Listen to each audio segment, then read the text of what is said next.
So warm welcome to all our viewers. We're just currently looking at a big kudu bull that was picking up some leaves. Probably from last night there was a bit of wind, so some of the leaves fell onto the ground, and he's actually gone and starting to pick up some of the leaves. So I'm Nikki here at NGALA. I'm going to be your ranger for this morning, and with me on the camera is Gert. So we were driving down the river, and as we came down, we found this beautiful Natal mahogany. So this is the one where a few weeks ago we found that young male leopard up in the tree with that carcass for quite a few days. And this kudu was feeding underneath, and now you can see the direction that he's moving with his head quite close to the ground. Now kudus don't eat grass at all, so all the leaves that have been probably blown off during the evening is now scattered across this area, and that's what he's picking up as he's moving. Probably going to head off into a bit of a denser area. But you'll just notice the weather this morning is nice and cool. There's a bit of a drizzle that we are experiencing, and you can see right here in front of us, that is the base of a marula tree. So you can see the elephants have really damaged that bark quite a bit, and you can see how the tree is healed, and you can just see the bumps around it. But for now, with that kudu slowly starting to move off, we'll probably carry on with our search and see if we can find some leopard this morning.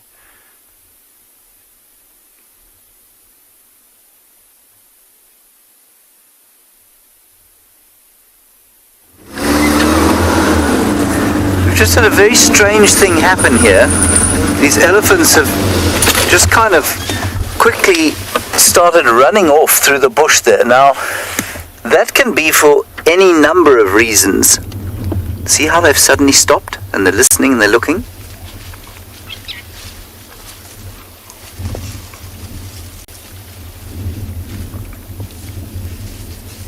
Could be the presence of a predator. Could be the presence of a big musk bull.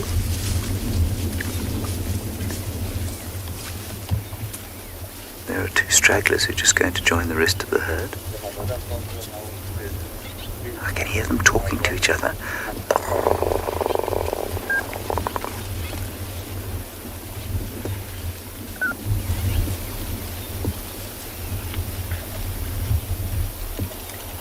Now the wind is blowing from behind them, and I wonder if they didn't smell a predator, or perhaps a big bull elephant. But they're still not moving, and I don't want to move any closer while we wait and see whether they start feeding again or continue to move away. Now they're starting to feed again.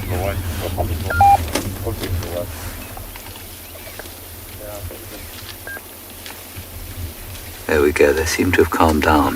Let's move in there, just have a look-see. Now, elephants will react like this to all sorts of animals. To lions, wild dogs, leopards even, which is strange because they're obviously in no danger from those animals. Emma, the thorns don't hurt the elephants because they've got very, very thick skin. And in some parts of their bodies, the skin is that thick. So that's why. Now I'm going to ask a question of you, and you can send through your answers to #CGTNWild or #WildEarth. And my question to you is, how much food is a big bull elephant capable of eating in a day? And the answer is astounding. Please don't Google it, just have a guess. How much does a big bull elephant eat in one day? #CGTNWild or #WildEarth. We're just going to stop here. I don't want to get too close if they're a bit nervous.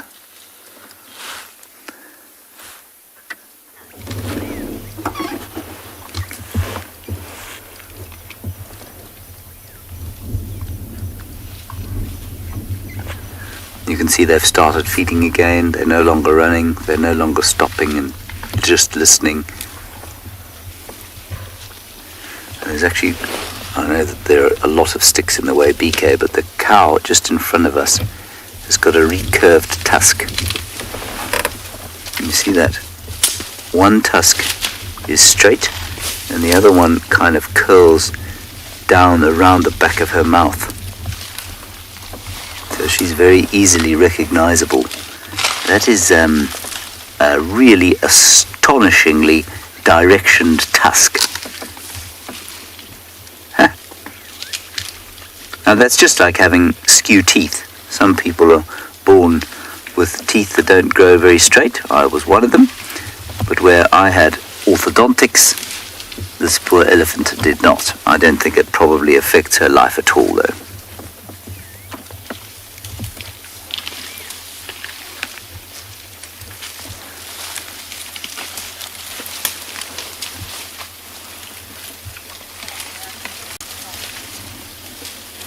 So we'll sit with these elephants a little bit longer and see if we can find what it was that made them so upset.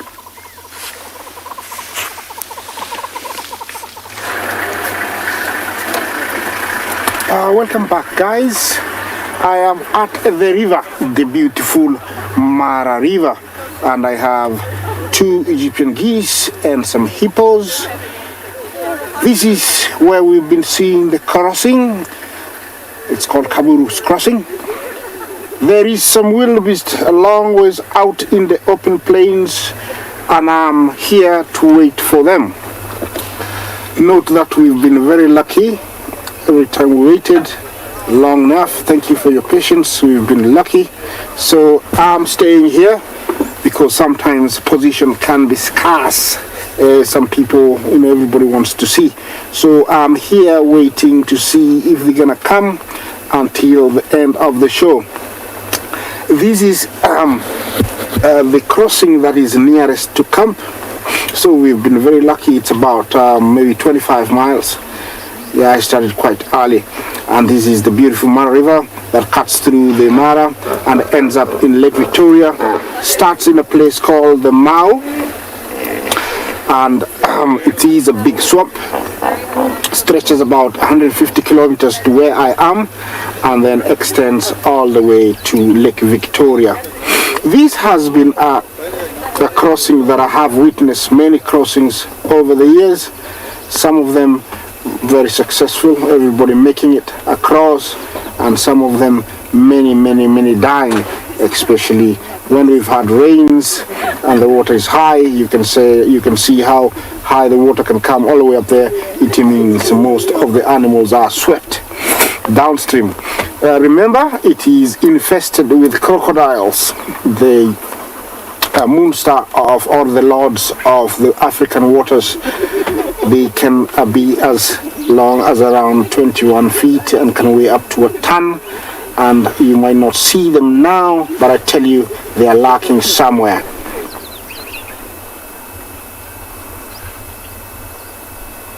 Linma, you asked about crocodiles. I don't know if they're late crocodiles. I didn't get it very well, but if it's that, I don't know what you mean by late, but they are feeding very well this time of the year. No, there has never been less crocodiles. There is one, and that is a big one. You can tell by the size of the scales or the armor on its back and the knobs on top of its head. That's how sometimes I tell how big they are. I can never say there is less crocodiles. It's only that we haven't seen them feeding. But I am sure I or David, because we'll be here for the next 1 month, bringing you these live broadcasts, we'll be able to share with you, as many as we can. But for sure, they are not less. It's only that we don't see them, and they prefer to be underwater most of the time, so you don't see them. If you saw the first crossing, you would have noticed there was about 10 of them that were parked on the left. I don't know if you saw that, but yeah, we have enough crocodiles. They can never be less. So I'm staying here, I'm waiting. I don't know how long they're gonna take to come, and hopefully as the crocodile parks to wait, I am parking here to wait. Hopefully they'll come sooner than later.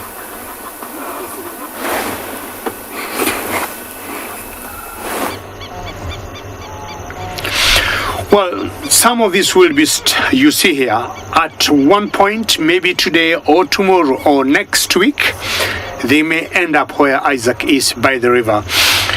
In general, the movement of these animals, to me, I have always noticed they go clockwise. So where they are, they'll be going towards the right, and there's a hill, which Bungei, who is on camera today, going to show you. And as soon as they hit that hill there, they'll definitely not climb the hill. Normally, they don't go that high because that's the other side of the reserve. And what they will do, they will turn slowly towards the right and head towards the Mara River. Look at that beautiful scenery there. If you'd come here a few weeks ago, the grass here was very high. But with the arrival of these hundreds or thousands of the wildebeest you see, they just mow it down.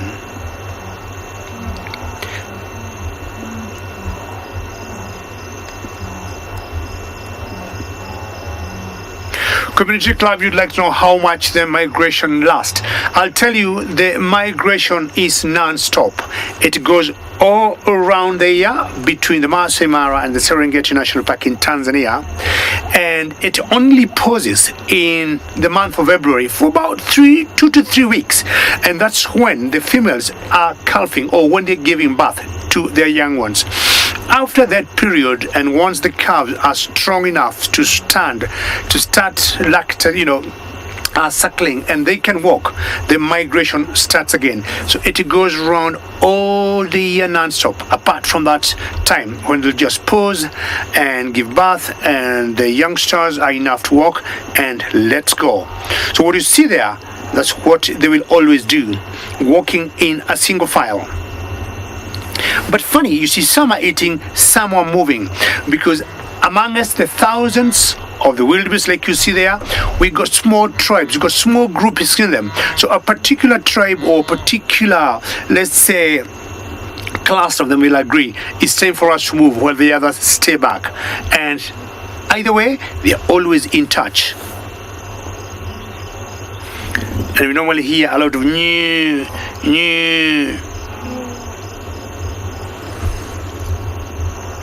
So the escarpment you see in the background there is called the Olololo escarpment, and it forms one boundary of the Maasai Mara triangle. So I'll move on. Earlier I had promised you to look for some lions. You'll never know, they could be somewhere hiding.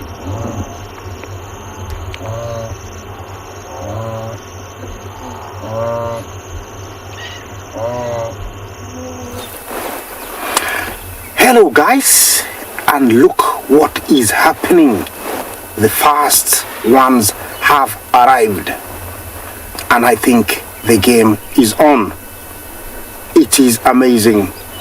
Thank you for all your positive vibes. Remember, this is coming live and direct, courtesy of hashtag CGTN, hashtag Wild Earth, straight from the Maasai Mara. Look at the herd. Unbelievable. Never thought this would happen this quickly. There we go. Okay. Sometimes I tend to think they sniff to see if previously, some of them crossed. It's yesterday. You see that they're smelling. It's like, did Joe and Isaac and David use this yesterday? Do you think, we've taken the wrong one? Okay, I don't know what's happening, but for sure, in this crossing, I have seen 99% success when they come. Who am I to say anything? This might be the first one that they go back, but I am still positive that it will happen anytime.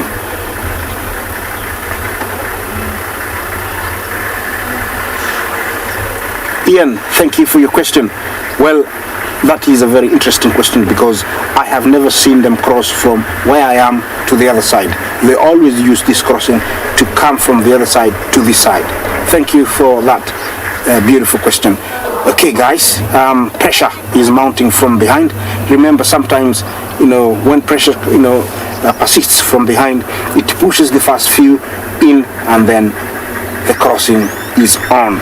Over here there are not as many, so it is just a matter of one taking a leap, and that is it. the good thing about this crossing is that, to start with, the water is very shallow, so they can walk, and then it gets deeper as they get in. So by the time they realize it is too late and everybody has to go, because already many of them would have been in water. Who am I to say anything?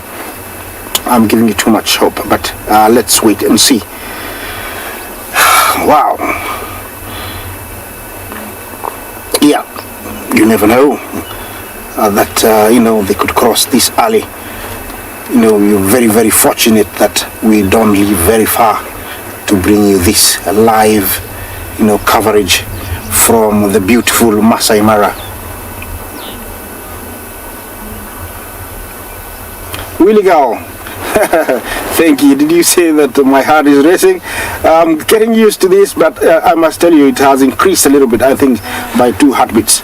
Okay, what is happening here? I don't know.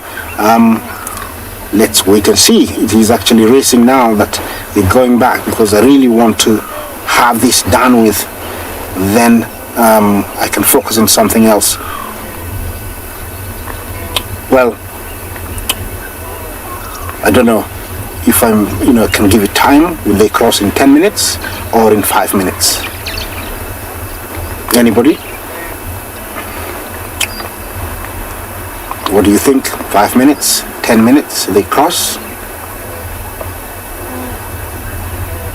I'm thinking in 10 minutes. Let's see. You can tell the will to cross is there. It's just a matter of a leader, coming out and going. There is no crocodile presence until they get deep in the water. There is that one. Is it a croc? Yes. Can you imagine being able to just, be there with a current, that's so heavy? You also have to be a good swimmer and also be very heavy to be able to be there. So that is a very big croc. I don't know if they see him. I doubt, because he's very still.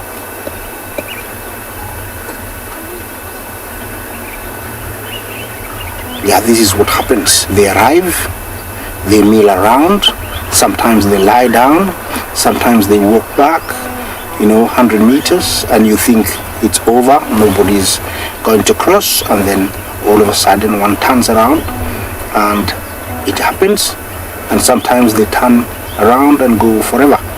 So it's a matter. Rek, thank you for your question. Do they ever cross at night? I don't think anybody has ever documented that. I have never seen that.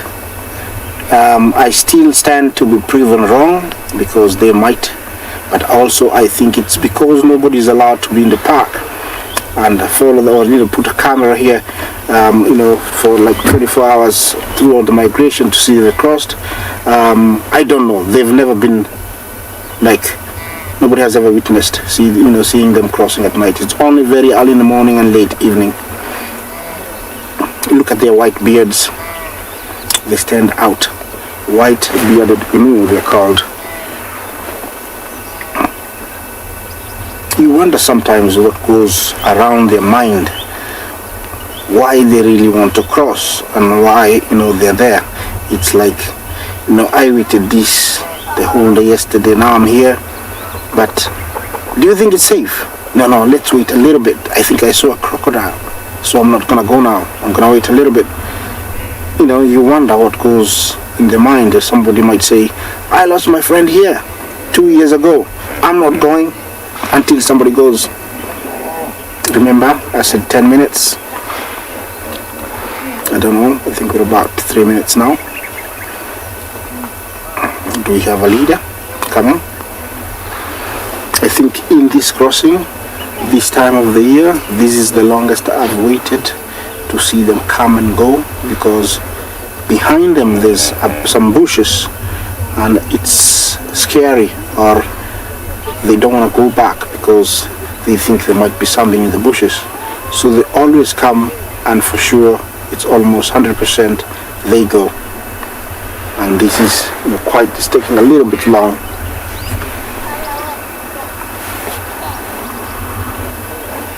Okay, I'm here, and I'm sure my director will come to us as soon as they go, but please enjoy as we take you somewhere else. But I am here, and you will see it if it happens.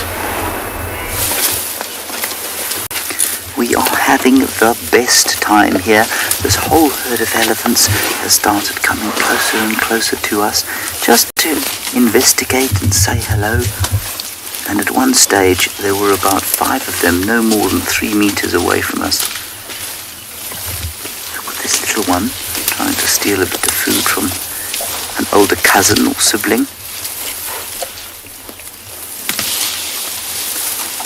We're just having the most glorious time with them, and it so often happens that when you sit still like this, they invite you into their space.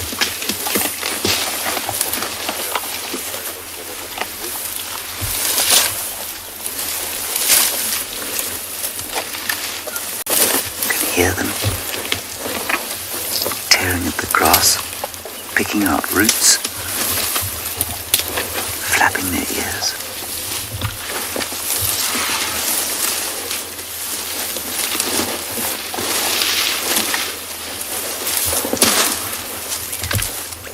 And some of you have answered the questions to my quiz about how much a big bull elephant can eat.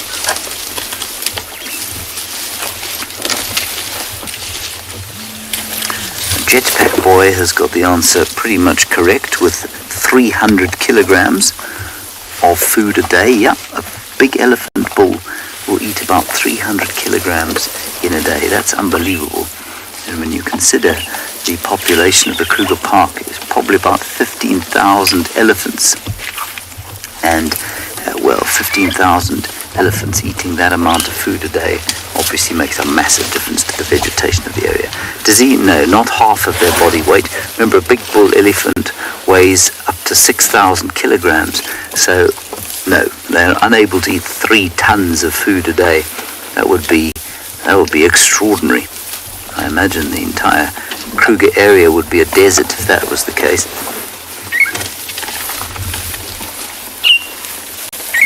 But thank you for answering and for taking part.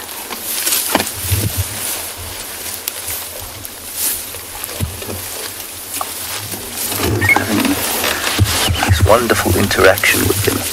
And there's definitely some form of communication here.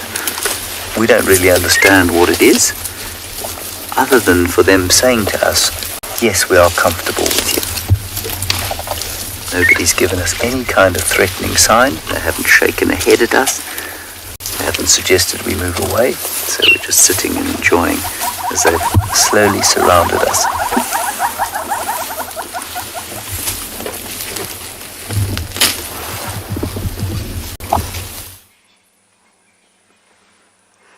Look at it. It's a gorgeous little brown hooded kingfisher. We're down in the Mawati. And our spidey senses are going a little bit crazy. Can you hear all that?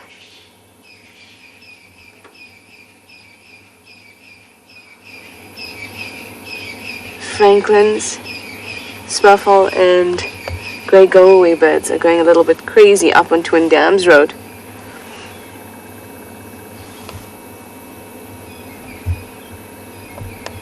So I feel maybe there is a cat around. But the bush gives gifts, so we're just going to keep an ear out for that, and then of course hope that perhaps Thandi or whoever walks into our sighting in the Mawati like she did the last time. Can you hear the grey go-away bird? Of course, when I point it out, it doesn't want to call anymore. Our kingfisher is still sitting very pretty. Now we see them often in the Mawati being the dry riverbed, and they like these riverine areas. That's where we most often see them. Beautiful little bird. Well, I'm going to follow up on these calls, pop out onto Twin Dams. Hopefully we'll find something.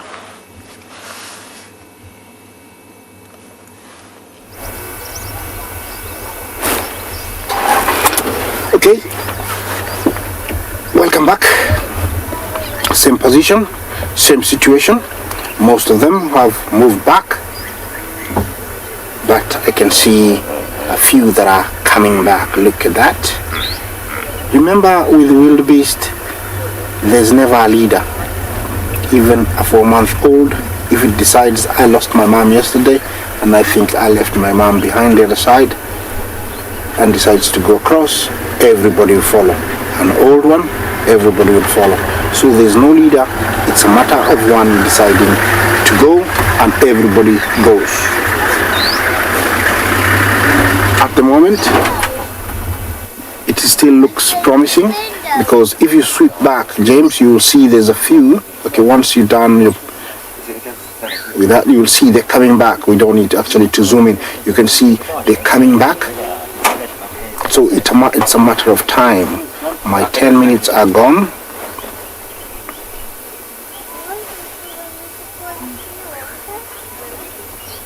Garthi, did you say the hippos delaying them? I don't think so.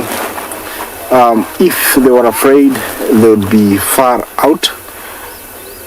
And I think they have seen hippos many times when they come to drink. So hippos are not an issue.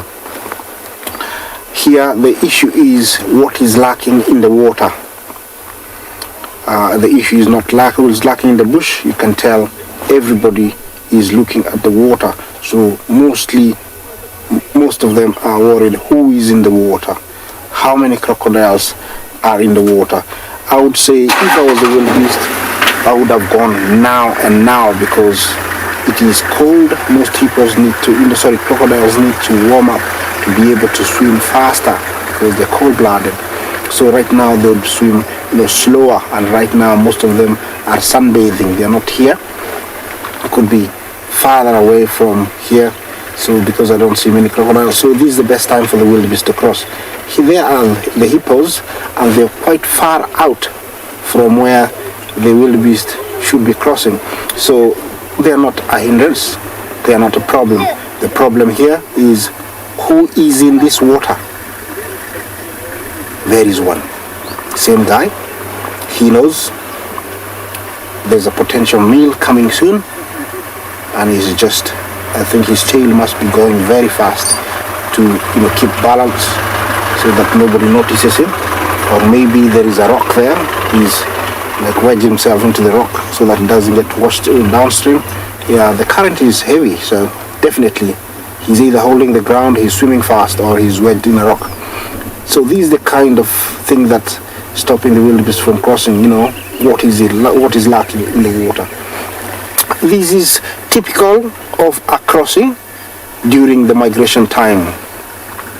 Who is in the water? Who is gonna go fast? This is a place I don't wanna leave. I hope you sit back. If you have your coffee or tea or whatever you're doing, don't go very far, because it can happen anytime.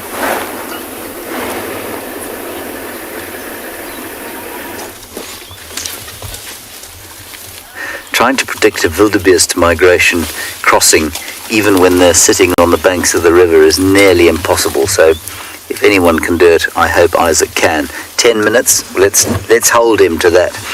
Now, these elephants are having a lovely time digging out rootstock, and the one you're looking at there has just stolen an enormous big rootstock that was extracted with enormous effort by the two young bulls to her right-hand side. So that little chap on the right-hand side of your picture there spent about 5 minutes digging and prodding, and he got his tusks right into the ground, and then as soon as he managed to extract the rootstock, she came over, shoved him out of the way, and is now in the process of eating it. He looks a bit sad about this. He didn't put up much of a fight, so maybe he decided he didn't like it very much. Or, it isn't possible even that she asked him to get it. We do think that they communicate a huge amount, elephants. Now the other one is digging in the same sort of spot, so it's obviously a particularly favourable spot. I'm not sure what that bull thinks he's doing, swatting the cow in the face with his tail. Perhaps that's some kind of petulant response to being relieved of his hard-won breakfast.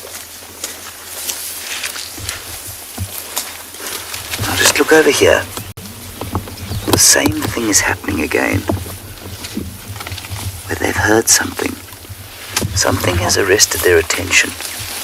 It's definitely off to the left-hand side. Now they're moving. It's not us. It's got nothing to do with us.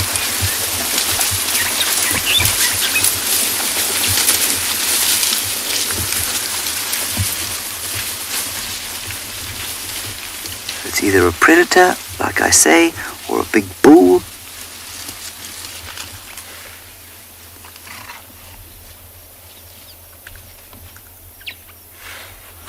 Now they've gone silent, they're listening.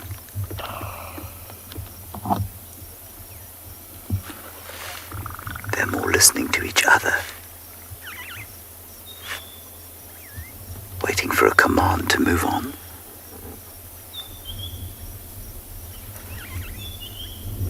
All we can hear is a robin.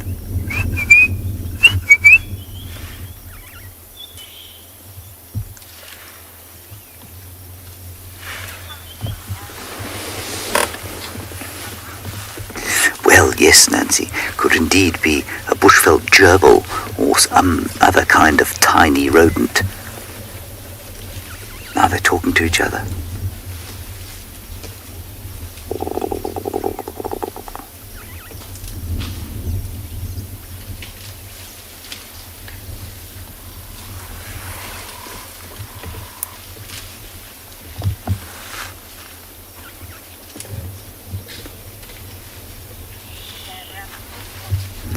We'll just sit and see what's going on, and then maybe we'll head off and try and find whatever it was that made them so scared.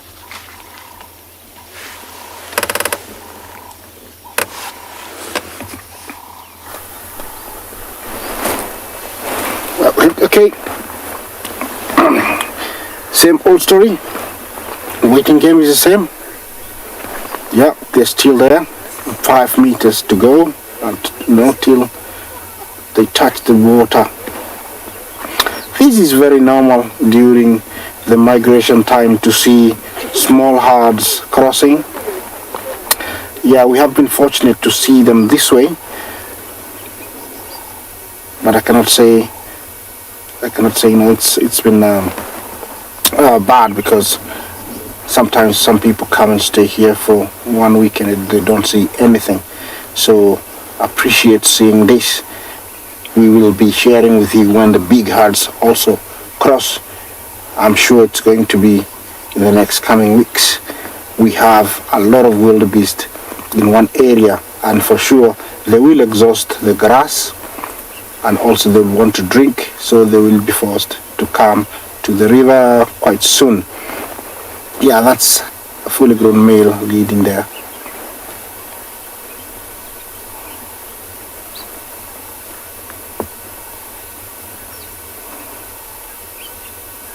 Cranky pangolin.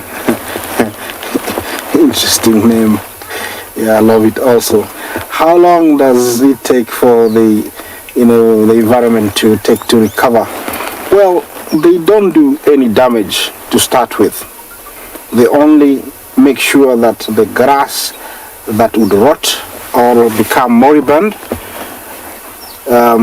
is utilized properly.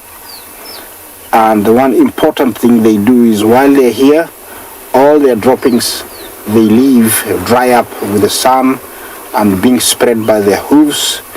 So by the time they leave, the sun dries up the dung, makes it ready to be mixed with soil. So when the rain comes, it's just a matter of a week and we have very highly nutritious grass.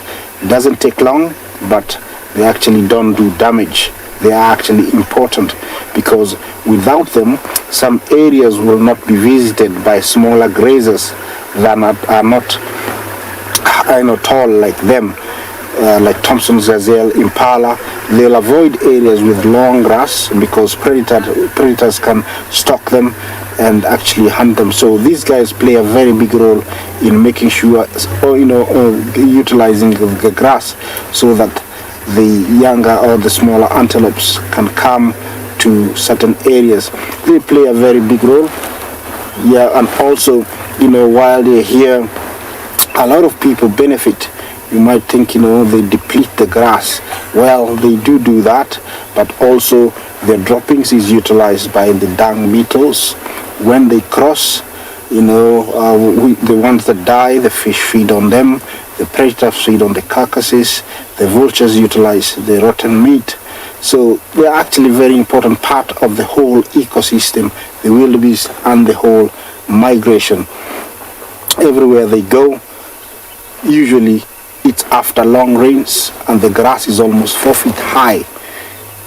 Without them, nobody will visit those areas. So they move along those areas, eat the grass, make sure it's short, and for the other antelopes to come and graze on the short grass. It has been interesting morning because this is the longest I've waited in this crossing, I'm telling you, and I don't know what's going on in their heads, but I'm still positive. Sooner or later it's gonna happen. Remember, this is live from the beautiful Masai Mara in Kenya. Are we gonna go or not?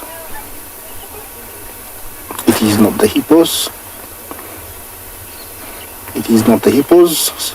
I'm thinking it's just the memories of what happened maybe a year, last week in the water that's stopping them.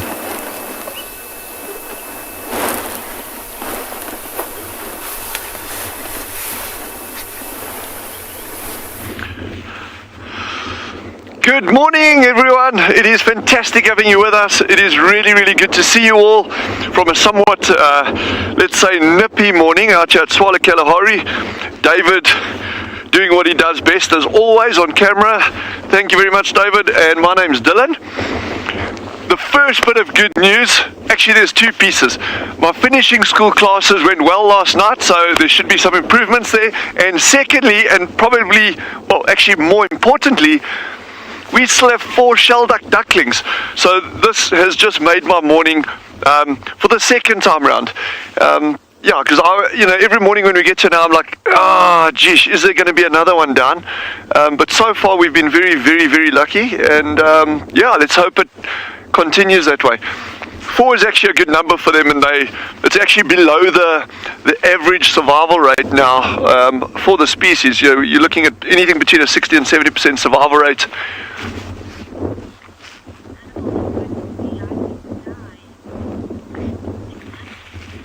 Oh, there's a good question. Nicola, who is age 10, has just asked, which animal is most likely to die in the cold? And why I really like that question is because it's there's actually different ways of looking at it.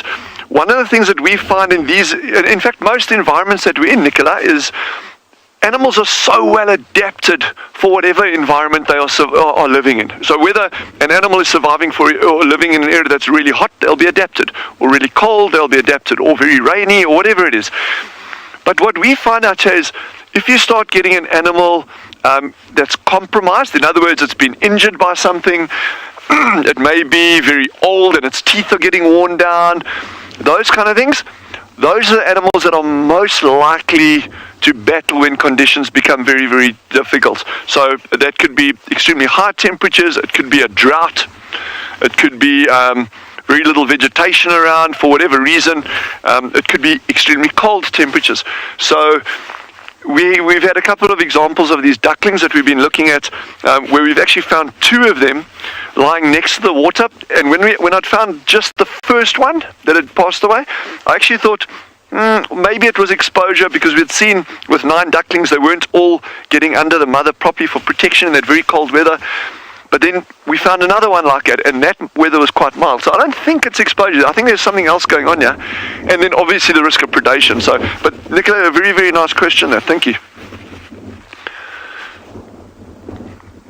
Oh man, it's a beautiful Dutch. Please feel free to ask us any questions. Any new viewers out there, don't be shy to chat with us and see if we can get you some good answers.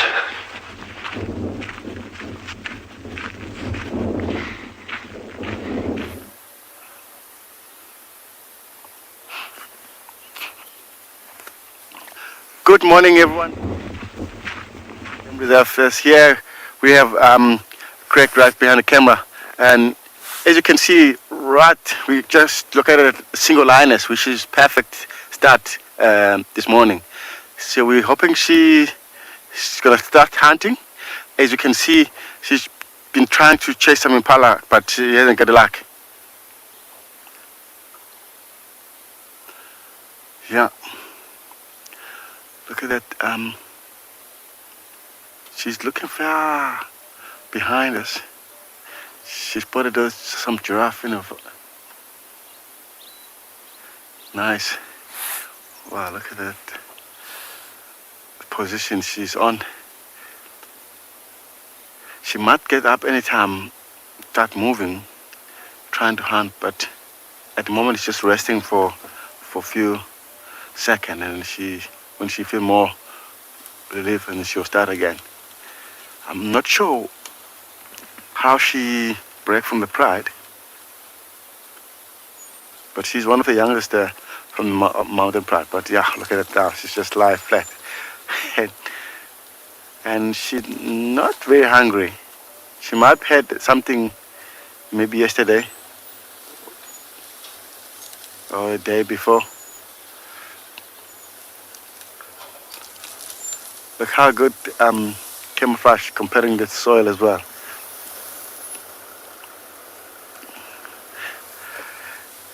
Yeah, look, she's up again. She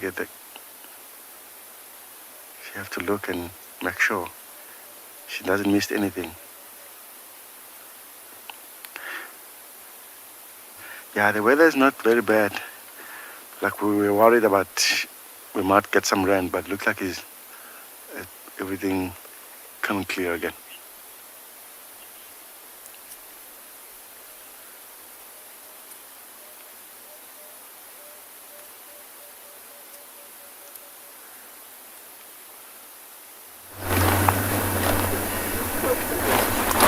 Okay, welcome back, guys.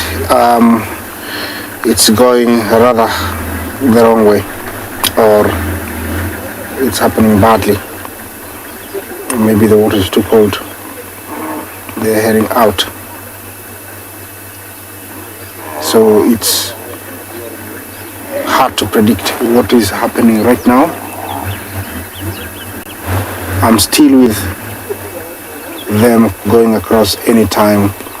So don't panic, don't give up until they leave this area. It's when I'm gonna say they're not going to happen. Yeah, this crossing is one of the good ones. So they have left. You see, that's where they were. A very nice area. No rocky, nothing to hide, no trees. So when they get there, usually that's why they go fast. But now they've gone back there, a little bit up. I don't know what's going on in their minds.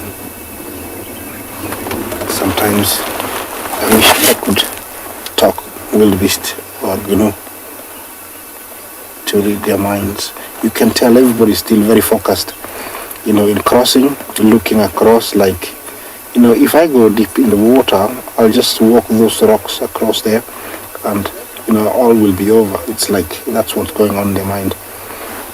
Everybody wants to cross, and at the moment I haven't been outside of the triangle, but thousands and thousands of wildebeest are on the triangle. So these guys want to come and join the rest. I'm sure David has shared with you this morning the big herds in the plains. This is why they want to come from the other side to this side and join the rest. When is that? I don't know. We've been here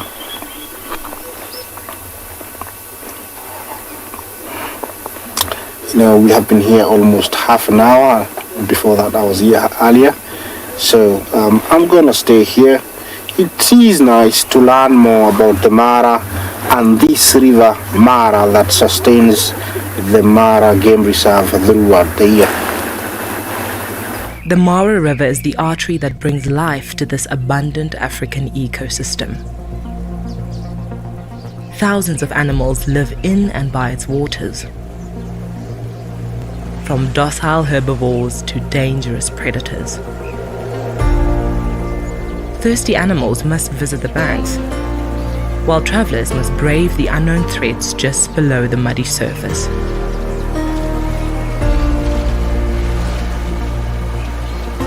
Hundreds of bird species find food along the shores and below the surface of the waters.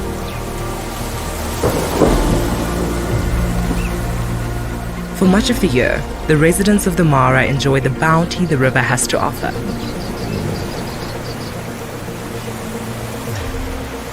While some are simply waiting for the few months when more than 1 million animals come in search of greener pastures. It is a temptation that overcomes even the most obvious of threats.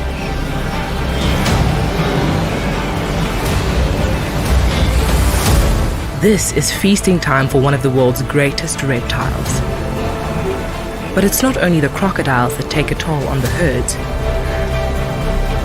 Panic, currents, and cascading rapids account for an astonishing amount of deaths each year. The Mara River is a paradox, providing both life and death.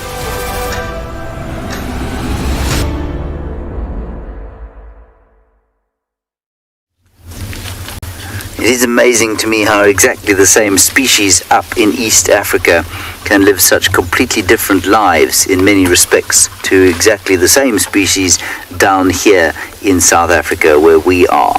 The elephants are still continuing to feed, and please remember to send us any questions you'd like to using the hashtag CGTNWild or hashtag WildEarth. It's a great joy to be bringing you this magnificent live safari. Everything you see is happening 100% live. Now our elephants have calmed down. We moved slightly forward and they came back into the area where they were before they decided to run off. We still don't know why they decided to run off, but I think sticking with them is the most prudent course of action right now, because they're just being so very cute, especially those little ones now, attempting to get in on the harvesting of roots.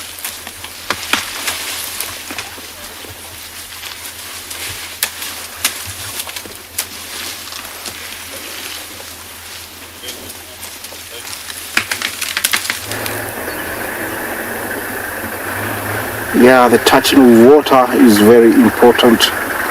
It's promising. It's just a matter of a few now getting confident to touch the water. The pressure from behind increases, pushes them into the water, and then one gets deeper and thinks, oh, there is nothing, I'm just gonna go. So this is good news, it's promising. Let's wait and see. Don't get very tense.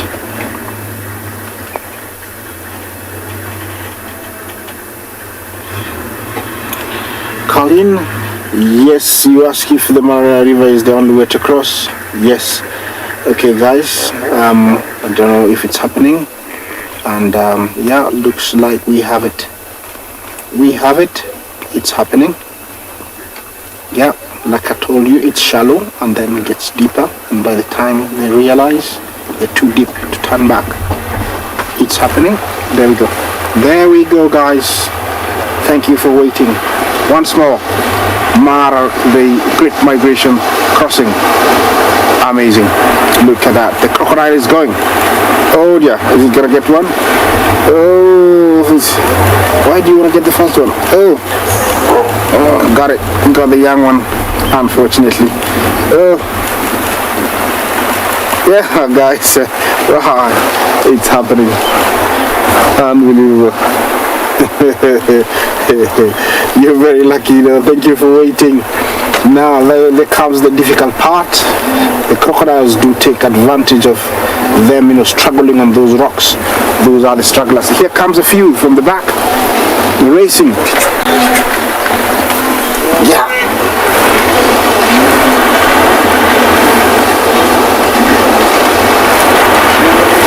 Excellent. Wonderful. Yeah. Enjoy it, guys.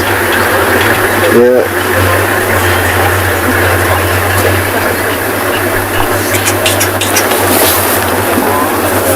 Some more coming. And look at this, guys. Well, your patience paid off. Thank you for waiting up here with me. Yeah, go wildebeest, go. Yeah, this is all it takes. Just want to go, and everybody comes. Remember, this is coming live courtesy of hashtag CGTN, hashtag Wild Earth, from the beautiful Masai Mara. Look at that. No casualties yet. Or maybe I'm wrong. Maybe that crocodile took one.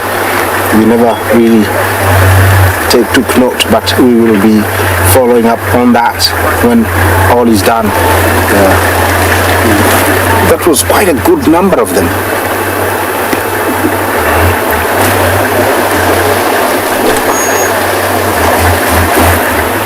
Beautiful, look at that. Whoa, is there a crocodile there? Yes, there is.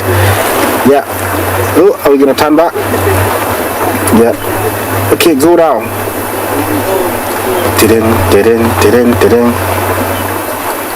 Hey, swim, little guy.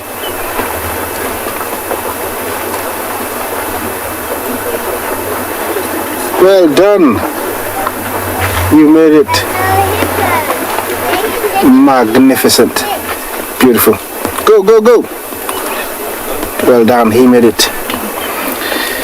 Well, this is the problem with the rocks. Very slippery after getting wet. They sometimes, break their legs, split their hooves. Yeah, that's a very bad section to cross. Yeah, so many of them are making it. I'm sure those ones stuck there, it's only a matter of giving one another space, and all of them will come out. You see that? Yeah.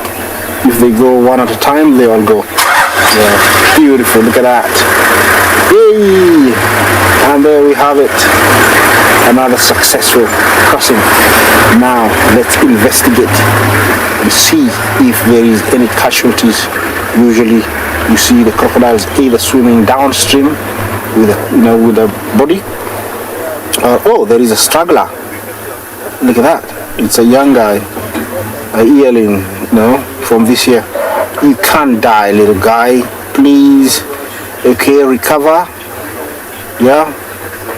Relax a little bit, and then just maybe move out of there and find a spot. Who am I to say anything? I hope the crocodile doesn't spot him. Yeah, it's a very rocky area.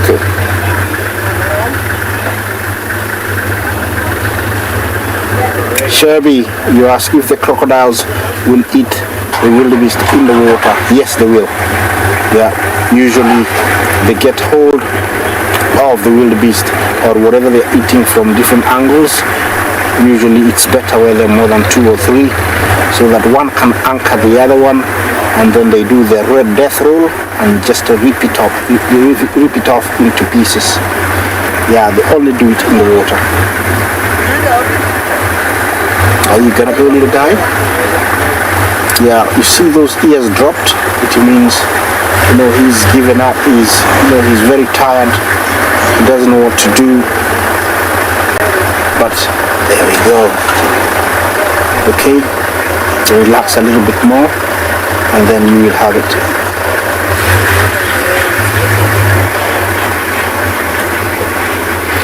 You can tell today we didn't have that many crocodiles.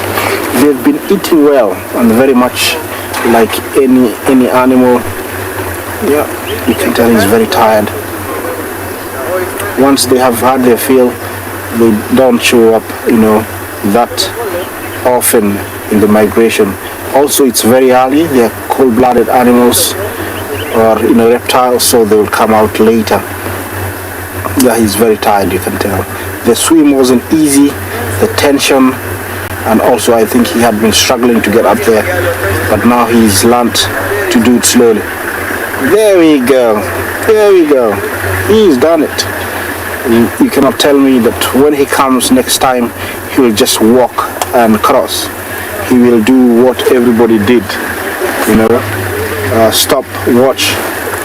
That's the reason why they just don't come and go.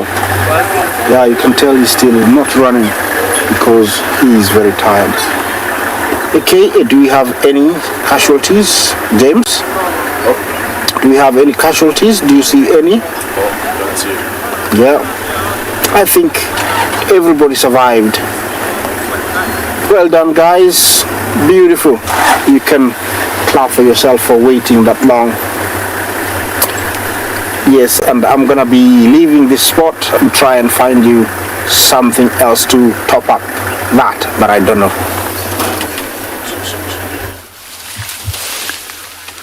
Our elephants are still here, and isn't it just so triumphant watching those wildebeest climbing out of the river, having successfully made it across? And we spare a thought for the poor chap who got nailed by the crocodile and revel in the triumph of the others. It's the most exuberant, wonderful, cheerful thing to witness when those wildebeest climb out the other side of the river. Our elephants are also very cheerful this morning. They do not feel the strains of Monday at all. They are just enjoying themselves with this seemingly almost exclusive choice of red bush willow roots for breakfast. I mean, they've been going at this now for around about an hour.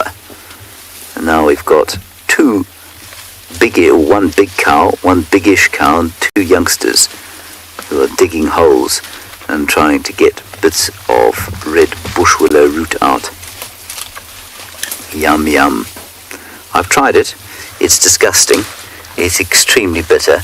It's not something that a human being would like to eat. It's not like a carrot or a radish or a parsnip. It's like an exceptionally bitter and very hard turnip, I suppose.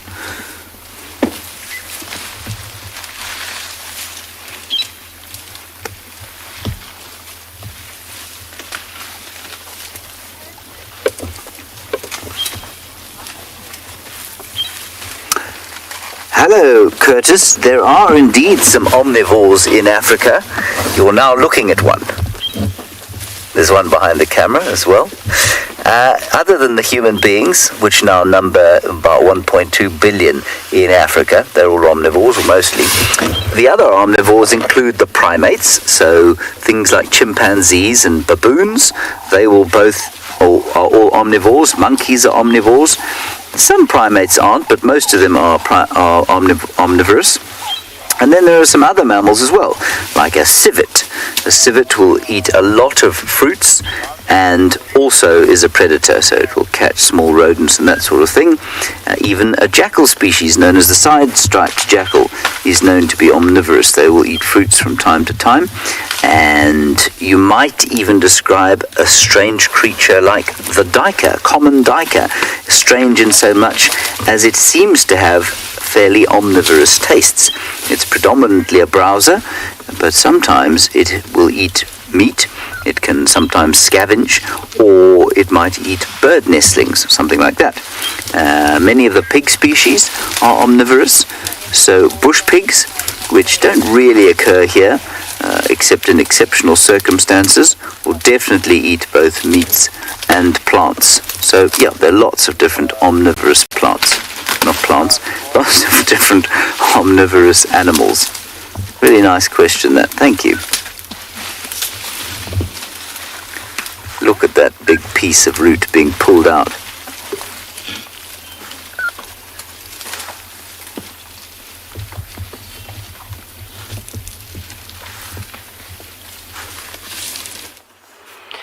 Well, welcome to Pridelands Eco Training, where we've stumbled across a herd of buffalo that are desperately trying to keep out of the wind.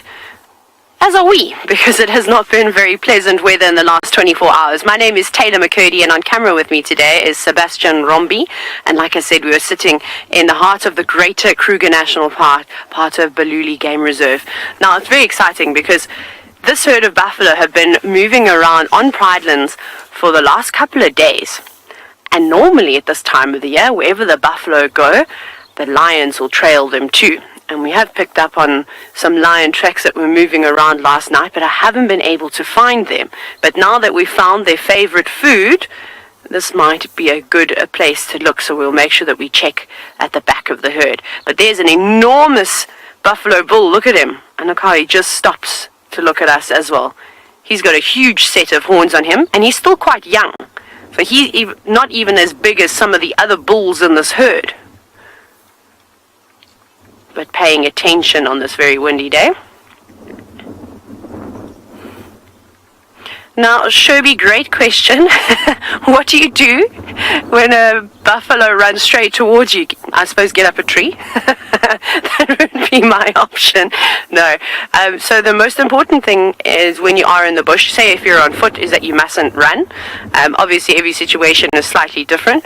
I'm not a huge fan of buffalo, however. But if you're in the car, the chances of you being charged by one aggressively is very, very slim. But if we were in this situation and all of a sudden those lions burst out of the bushes and started chasing the buffalo, we'd actually just sit very still, and the buffalo would most likely run straight past the car. They don't want to run into us at all. But it's always good to be very careful, and you don't want to get too close to the animals when you are on foot. And that's why we do safaris in these vehicles, is that they've become quite relaxed with us. You can see them stopping and staring, which is quite typical of a buffalo to do anyways. They're just always angry about something. You can see that one is not very impressed with the birds that are flying around. Those are called oxpeckers. But we'll hopefully get a better view of them. At some point you might even just hear them calling. And that's actually a very important call to learn for anybody that's working in the bush and the African wild. That I don't know if you can hear it. The wind might be a bit loud, because they will give away big animals like the buffalo, like rhinos. Especially if you're on a bushwalk, you don't want to surprise them at close quarters. And there they go. But look, there's a buffalo coming right up to the vehicle, so you can see they've got their heads down and they're just grazing at the moment. Also a younger bull coming through. So the reason how I know that he's slightly younger is that I'm looking at his horns and I'm looking at his general size of his body. Now, big buffalo can weigh over 800 kilograms, so that's an enormous animal. So if you look at the tips of his horns, you can see that they're still quite sharp. They're not too blunt.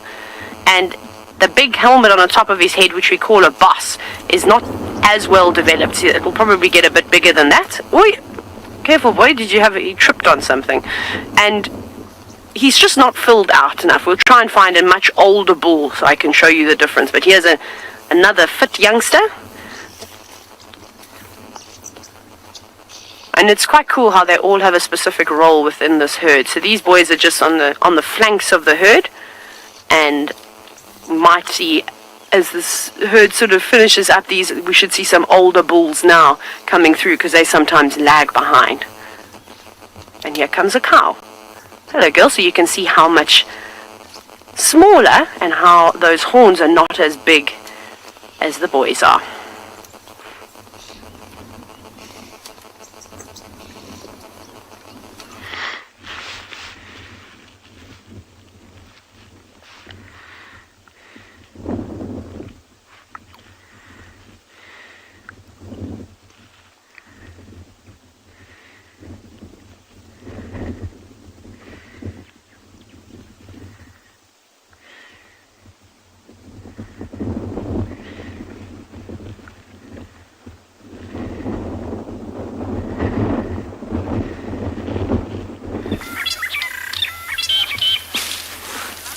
Sorry about that rather sudden change of things. We're still sitting here with our elephants. We are broadcasting live, of course, from the wilderness in high definition, which brings with it certain technological challenges. Most of this herd of elephants have moved slightly away from us, and we're just waiting for one more young bull to enjoy the fruits of his labours this morning. The mist continues to settle in. We continue to get rained on slightly, but that's quite nice actually, after the very windy hot days we've had leading up to this one.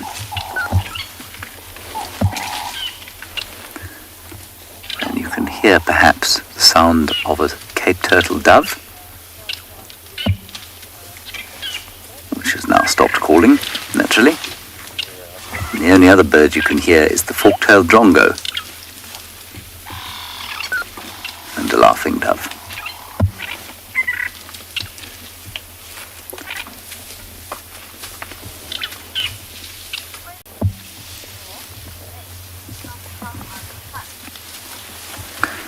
Hello, Seapaw. Their tusks are really very, very strong as long as they are healthy and they don't have an infection. So I don't know about you or what your teeth are like, but you'll know that your teeth feel very solid in your mouth, but if they get an infection in the root, they can become quite brittle and actually sometimes they can fall out. Now it's the same thing with an elephant's tusks.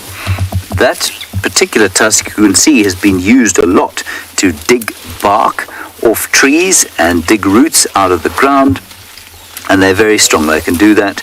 They can be used to break very thick sticks.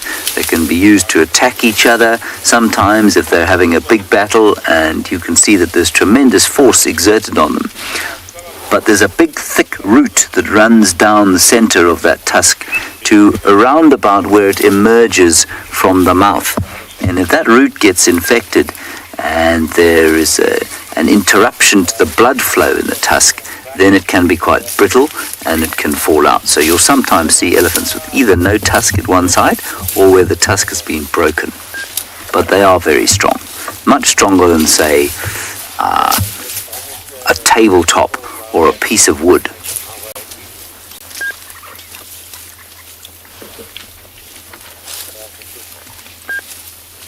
This little chap is still enjoying his interaction with us while he samples the food.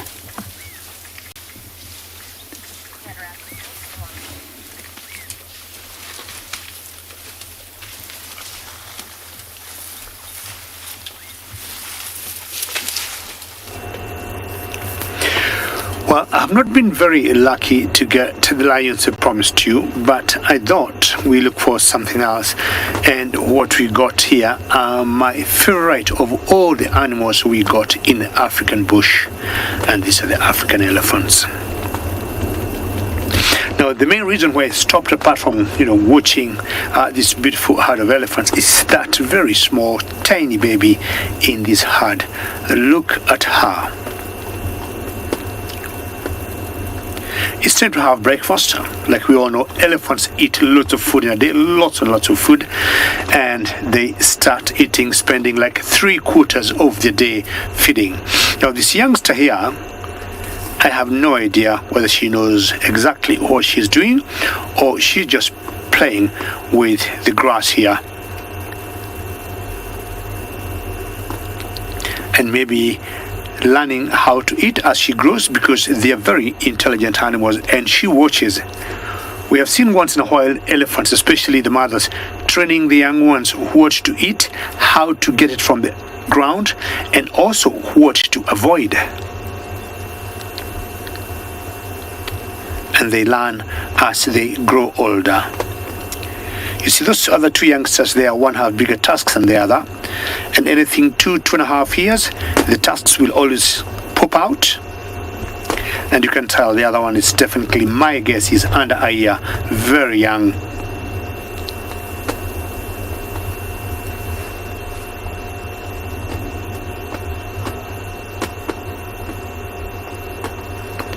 Trying to take my tongue. Elephants crossing. I hope I got your question correct.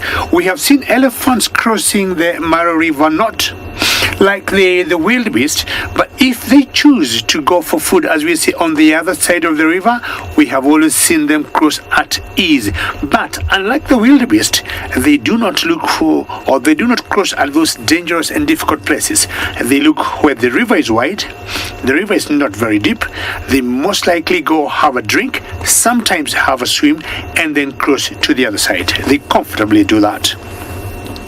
What a nice herd of elephants. And I'm thinking the one in front of them all there could be the lead female. Look at her size. She's big, and I think she's the matriarch of this particular herd. They're all lined up for us, and they might cross the road. I'm not sure that's the mother of that youngster there. Oops. The baby almost tripped, and you can see how alert and sensitive that female is. So she's investigating us, that's my guess, and she's giving a clear sign, all good to go. Let's cross the road and move. I was just talking a few seconds ago on how all the questions that came through whether elephants cross the river, and here we got elephants crossing the road. Let's just have a look at them. They are. Think about, very good, this is a very beautiful herd of elephants. And think about, look carefully, we got wildebeest running towards the elephants and not knowing exactly for what reason. Let's see what happens, because the elephants in general do not get along very well with the wildebeest. Just hear how quiet they are. They're very big animals, very heavy, and they're quiet the way it turns. And as they step on the ground, they're very soft.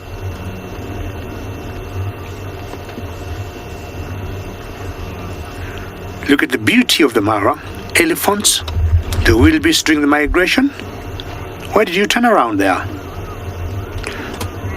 My guess is that a young bull and just being playful. Wow, it's very good fun to have the pandemonium and to have all the wildebeest stamping and running. I'll spend a few more minutes here and just watch what's going to happen here, because the elephants seem to be chasing the wildebeest, or the wildebeest have been scared. Let me just watch this.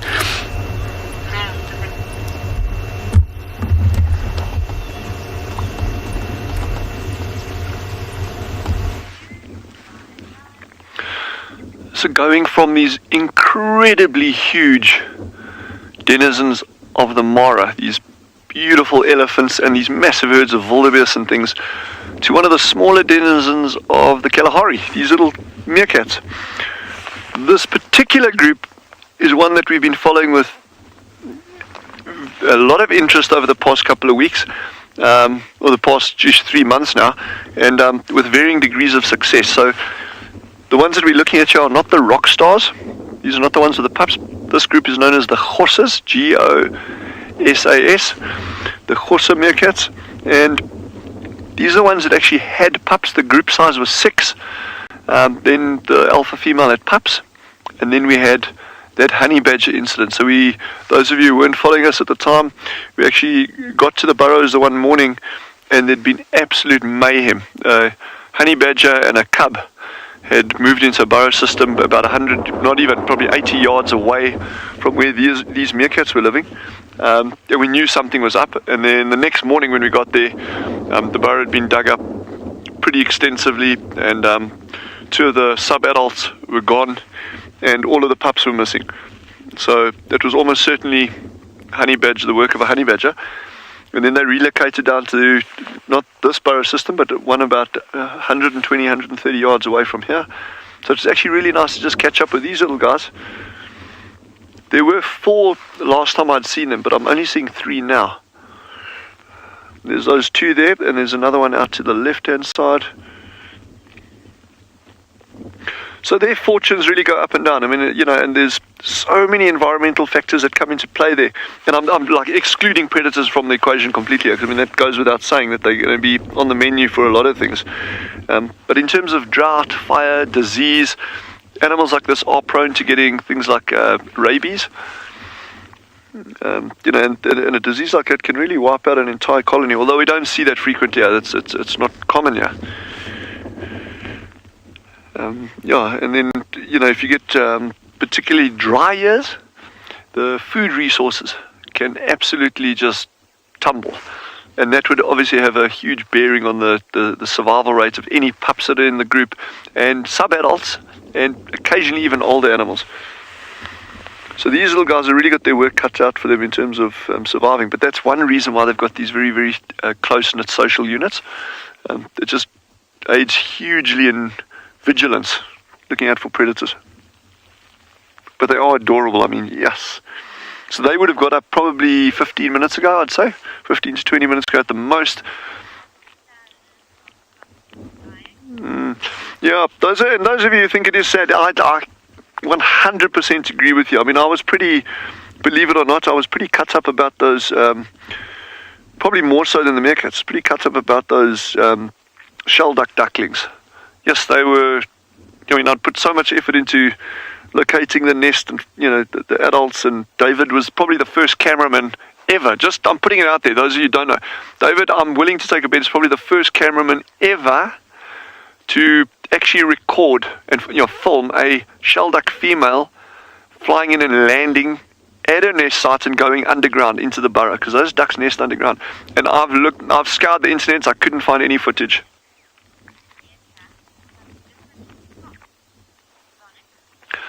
Zonic has asked, do meerkats have different spots? Yeah, okay, that's a nice question. And okay, number one, they don't have spots. But why I like that question is we get asked quite frequently, how do you identify individual meerkats? So these little guys actually have stripes on their back, and it's a camouflage pattern. It's called disruptive camouflage. It breaks up their outline a little bit, makes it a little bit more difficult for a predator to see. But those stripes are even quite challenging to try or using to identify individual meerkats. But what we do use are scars, bent tails. We've had meerkats with broken wrists, and that's probably being like grabbed by a jackal or a raptor or something and getting away. But so you get these little dings and scratches and cuts and scrapes, and normally that leaves some kind of indication that enables you to identify different animals. You could, if you were sitting super close by to a meerkat, you'd probably be able to use a spot pattern on the whiskers, like they do with lions. But again, I mean, you would normally not have to get down to that point. And we've spoken about this before, we touched on it briefly, is group size at Tswalu is normally quite small. You're looking at about an average of 8 individuals as an average group size. Some smaller, you get groups that are a bit larger than that. And then it's kind of easy to identify individuals then, because you're not dealing with the whole pile. But, you do get groups of 30, 40 meerkats, and that becomes extremely challenging. The amazing research project going on up the road here at the Kurraman River Reserve, where they've been studying meerkats for, probably, 30 years now. They do, like, the best, absolute best research on meerkats. And they actually use an organic hair dye occasionally to identify individuals in big colonies. They make a little brown patch of hair dye on different parts of the body, and then they can actually identify individuals like that. So there's no harm to the animals.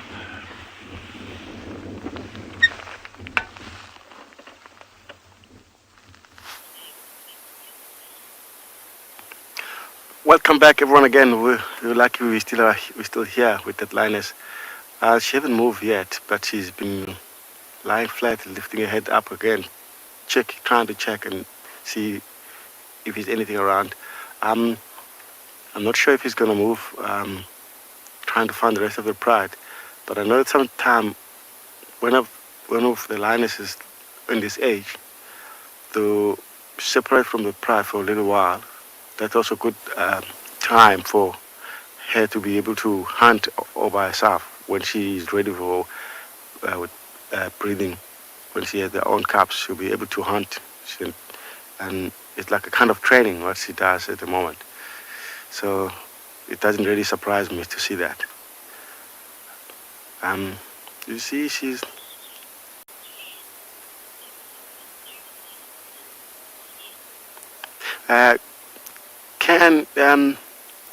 lion can hunt almost every time. Only when they have a kill around them to rest for a little bit. As you know, even when they're on a kill, they will be still trying to find, if anything come around them, they're trying to catch that. But yeah, after big meal, after 2-3 days, they'll be still trying to digest that camp.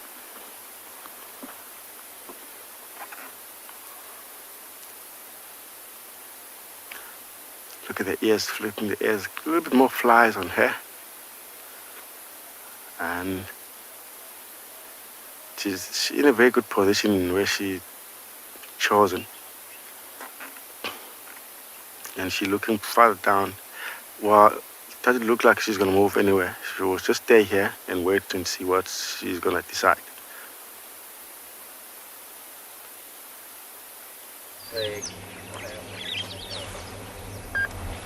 We're here at Chitwa Dam,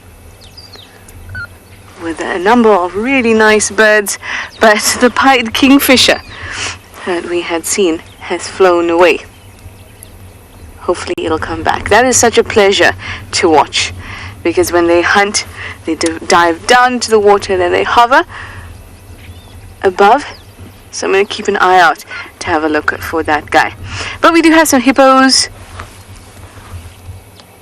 and there's some NGALA as well. This hippo is taking it easy. Yes, take it very easy, hippo. And here we have some NGALAs taking advantage of that really nice green growth that is on the edges of the dam at the moment.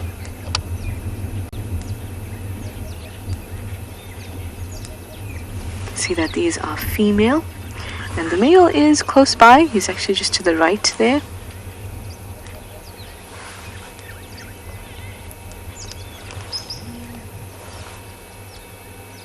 Hello, Mr. NGALA.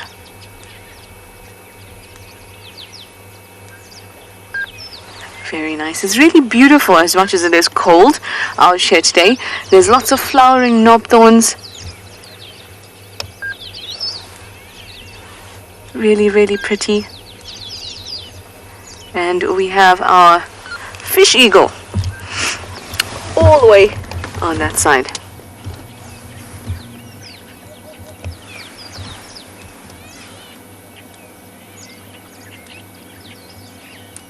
Another glorious water bird that we get to see often here at Chitwa.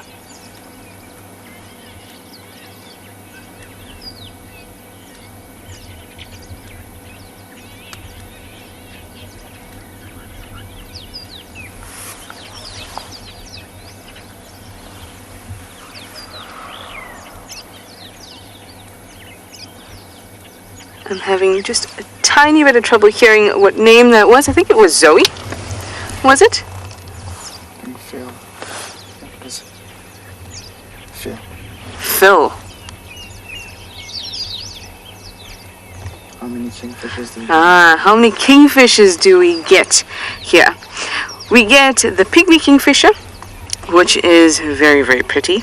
The brown hooded that we saw earlier. We got the giant kingfisher. We get the grey-headed as well. We get the malachite. Have I even seen a malachite here, actually?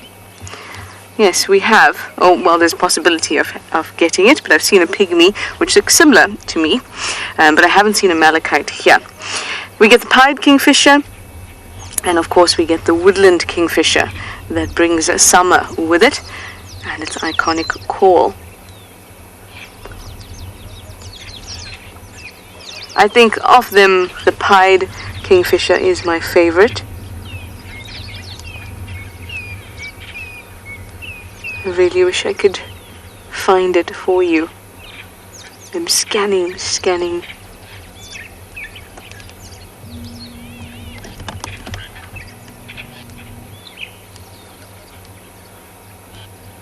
Nope, it seems to have gone. Well, let's take a moment to look at how green the fringes of this dam is. Of course, the first area is to get the green as we get into spring. Are these areas where there's lots of moisture?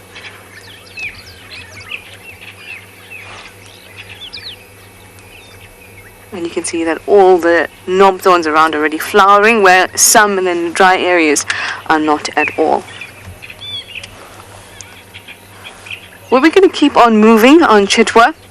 There is a possibility of wild dogs in Tortured. Maybe we'll be lucky to catch them on Juma's southern boundary. But for now, we'll keep on driving.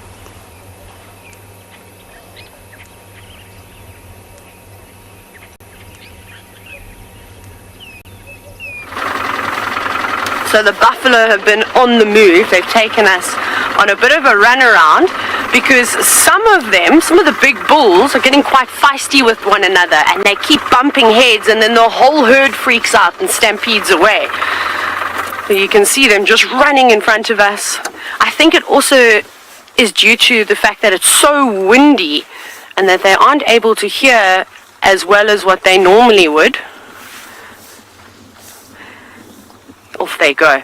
And the place that they're heading to now will be much better because it's a little bit of a valley, so it'll be nice and sheltered down there. So hopefully they're going to settle down. You can see them looking back at us. So I have a quiz for all of you, so I hope that you're ready. So listen very carefully. It's going to be a true or false quiz. And my question to you is, African buffalo are known as the most dangerous animal of the big five. Is that true or is that false? So remember, when you do answer hashtag CGTNWild or hashtag WildEarth and send those answers in, it would be great to see how many of you get it right and who of those get it wrong. But off they go. Oxpeckers, those birds are not doing too much feeding today. They're not eating very many of the parasites. I think they're just using them to stay nice and warm.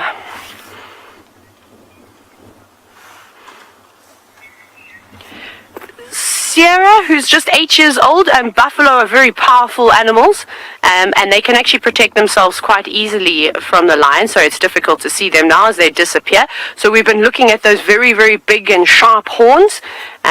Buffalo are powerful creatures, and what they will do is if the lions get too close, they'll swing their heads and try and lift the lions up and throw them into the air. Now, lions don't quite weigh as much as often the things that they eat, so like a buffalo. And so for a buffalo to throw a lion up into the air is quite easy. But because those animals are so heavy, they can also trample them. And just as lions like to kill buffalo, buffalo also kill a lot of lions, and they're known to stampede prides that are fast asleep and unaware. So if they catch wind of them, it's not a fun time for the lions either. But it is a high risk, high reward, which is typically the technique that will, things that lions will kind of go after, especially if the prides are really, really big. They need something that they can feed on for a couple of days rather than having to hunt every single day.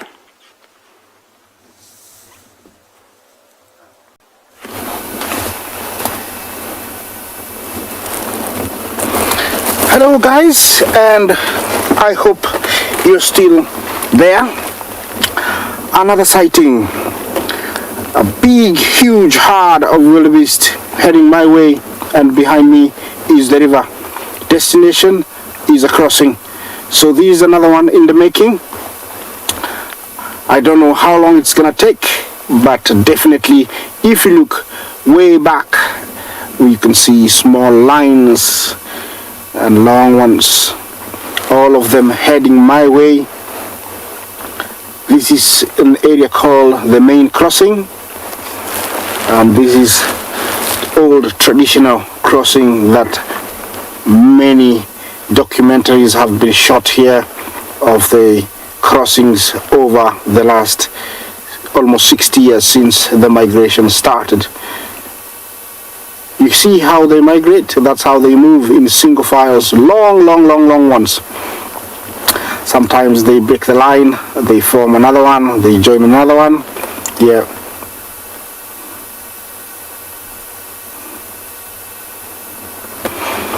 Mandy, you asked me about what is the birthing season of the wildebeest. It is in February, March.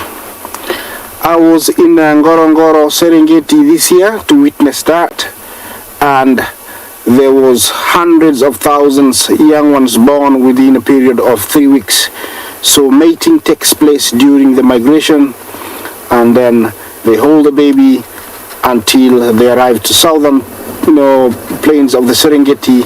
They give birth in Serengeti, a place in between Ngorongoro and Serengeti. That's where most of the births take place. Yeah, see them, all of them kneeling there. That's a group that was once solid, but you can see there's a few that are breaking out. Here is the leader. He looks old and experienced, taking steps of an elder, hoping to make another crossing, maybe for himself, to earn himself more respect to the others. You can see he's moving like he's experienced. Remember, these are treacherous grasses, because anything can be lacking in there. This is amazing, guys. Yeah, look at that, you know. This is the ultimate experience during this time of the year that everyone wants to see. The crossing, the walking, the single files that stretch for miles. This is all everybody wants to see. This is coming live, you know, live from the Masai Mara. If you want to talk to us, hashtag CGTN, hashtag Wild Earth is where to talk to us. I'm holding on to this ground, so don't go anywhere. Send positive vibes, and I'll be waiting to update you.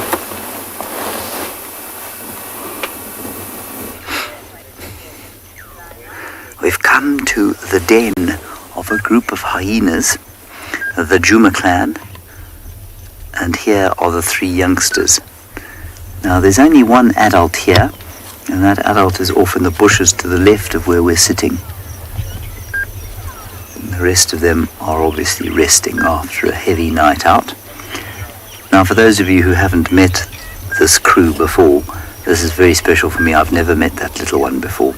That belongs to Corky, erstwhile matriarch of this clan, and the other 2 belong to the current matriarch of the clan, and that is Ribbon. And that little thing is very small.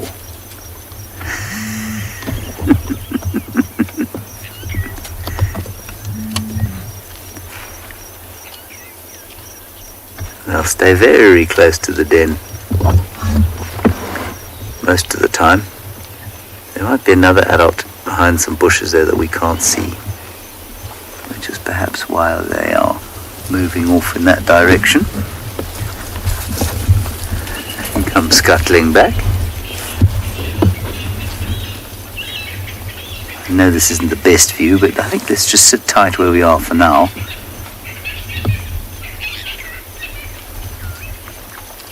And then we can go around and get a view from the other side.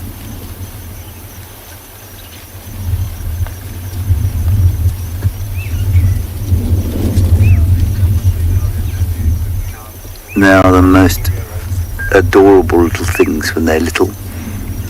And as many of you will know, they continue to confound the stereotypes that we have of them as ruthless, affectionless, nasty, scavenging creatures. And they're very affectionate to each other a lot of the time. And they're enormously entertaining to watch.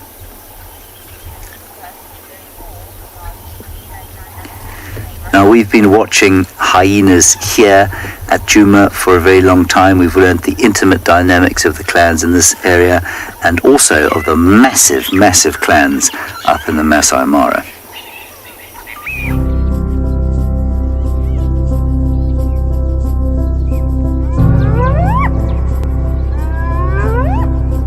The spotted hyena is one of Africa's most versatile carnivores. They are able to make themselves at home in vastly different habitat types. The landscapes of the Western Kruger and Masai Mara have little in common, so the hyena of each area must take up shelter in very different spaces. In the rich black soils of the Mara, the clans den in secret burrows below the long grass. While safe from the predators, the burrows are not very waterproof, causing quite the muddy mess when the rains come.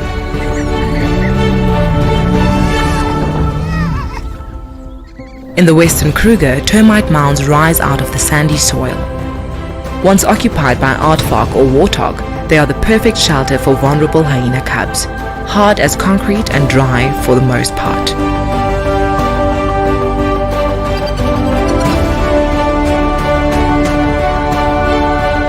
Hyena mothers will move their dens from time to time, often as a result of crowding or unwanted attention from other predators. Subordinate females will feed away from the den, bringing food to their cubs in the form of milk, while dominant mothers and their cubs will monopolize any takeaway meals they can get their paws on. These dens are unique havens of safety and hubs of social activity for one of Africa's most complicated carnivores.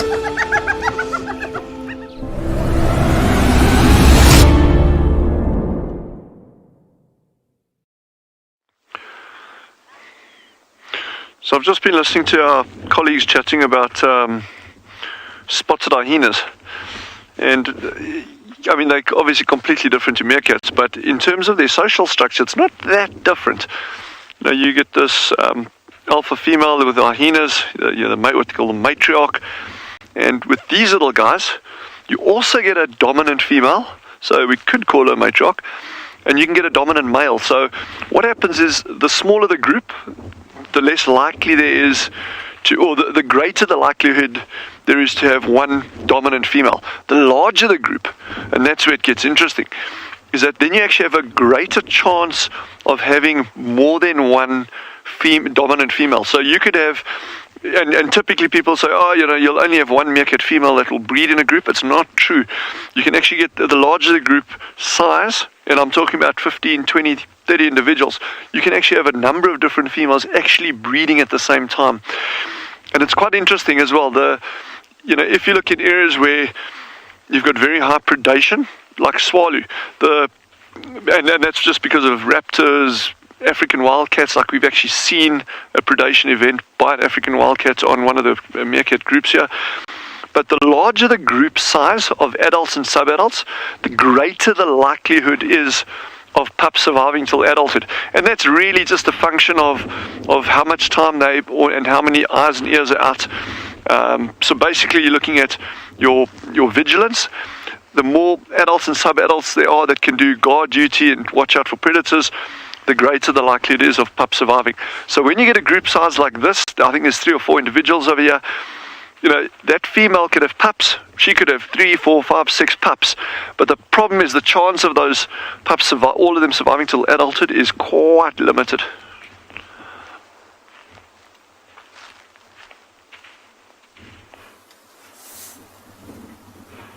Sure, the buffalo have really picked up the pace now and are marching into uncharted territory. I don't know if they've been feeding up in this area, but there is another big open plain, maybe a few hundred meters south from where they are right now. So perhaps that'll be a better feeding area for them. I think they're trying to source some nutritious grass. It doesn't seem to be much here, but it does change slightly.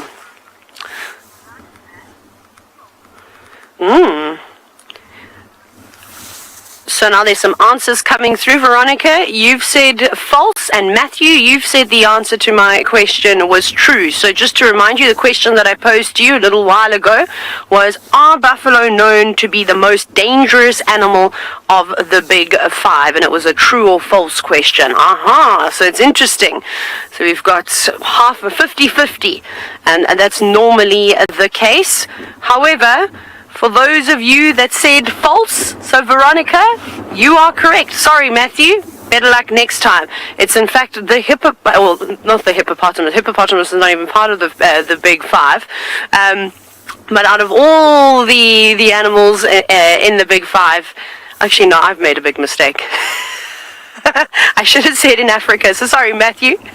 You're true. Out of the big 5, it is the buffalo. But if I'd broadened that and said the whole of Africa, it would have been the hippopotamus that would have taken the pot there. But buffalo are notorious for being unpredictable. So you may have seen a little bit earlier on in the show, we had those buffalo with their heads up and looking at us as if they weren't very impressed. And they don't give much warning when they're going to charge. But in a breeding herd like this, they're actually fairly relaxed because there's quite a few of them.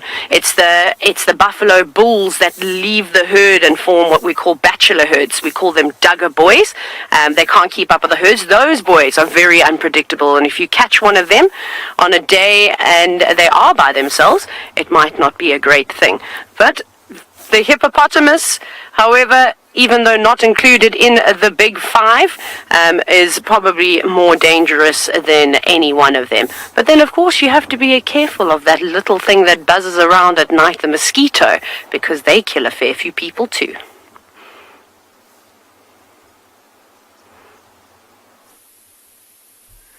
How incredible is this? So after quite a quiet morning because of the little drizzle, we were rewarded with a big pride next to the road. Now, if you have a look, you'll see there's looks like two of the white lions, or two white lions within this pride. This is that Birmingham pride. And then off to the right here, you'll notice there's two young cubs currently suckling on the mum.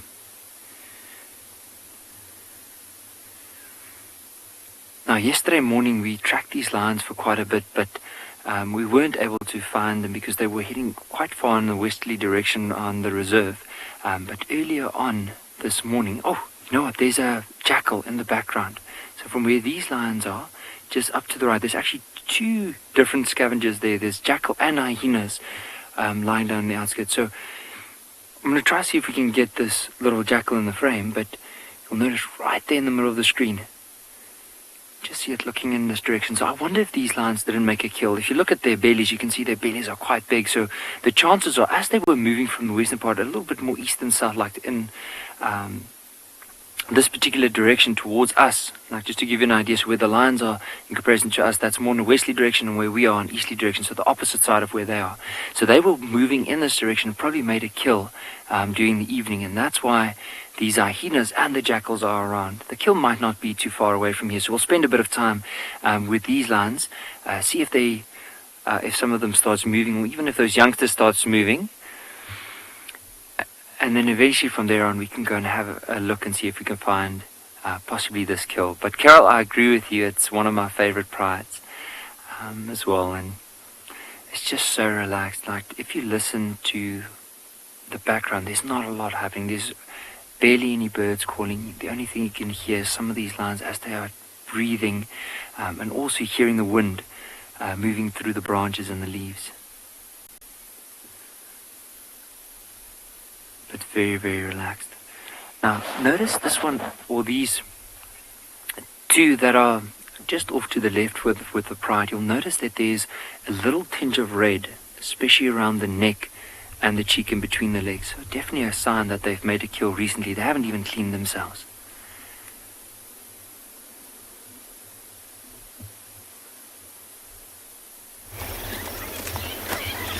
The bullying has become slightly too much for the little one, and he or she is scuttled down into the den,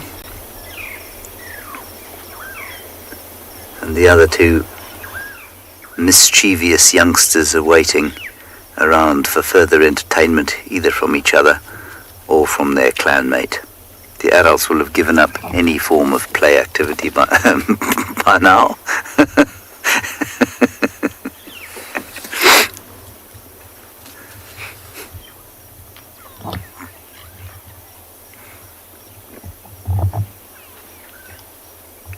And I can vaguely hear the movement of elephants in the bush away towards the left-hand side of your picture.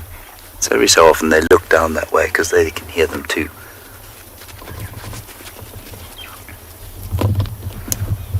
Here comes the little one again. Now he's curious. He's too curious to sleep just yet.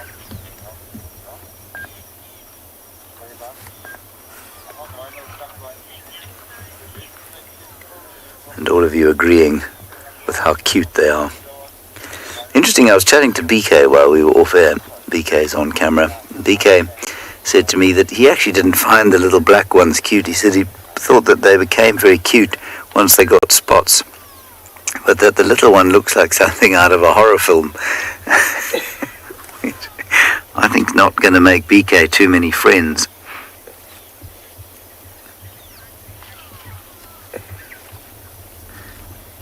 I mean, I do disagree with him, but I see what he means.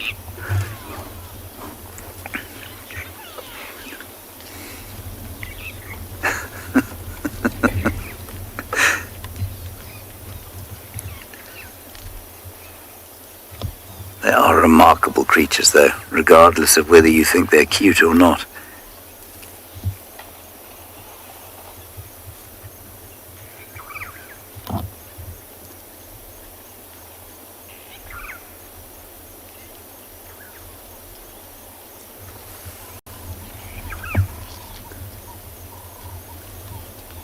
Oh, one's bringing back a nice little snack.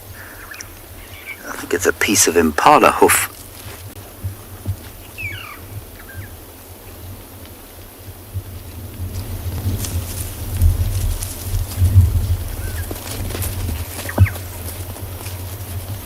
delicious.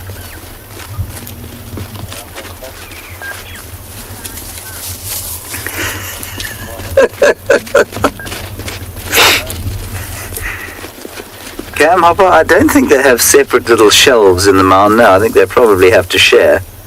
I'm not sure how richly furnished it is inside, whether they're able to have their own little sections. I suspect that they lie in a huddle though. This is very cute. Actually a bit of, oh, you know what it is? It's a bit of warthog jaw. That's a tusk. I think it's a is it? A little warthog tusk with some teeth on it. Yeah, there we are.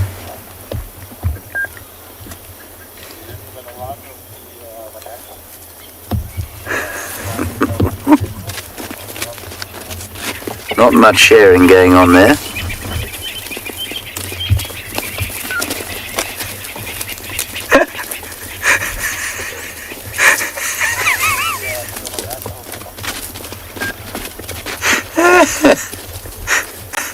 This is wonderful. I mean, I don't actually believe there's anything to eat there. I think it's just purely for joy.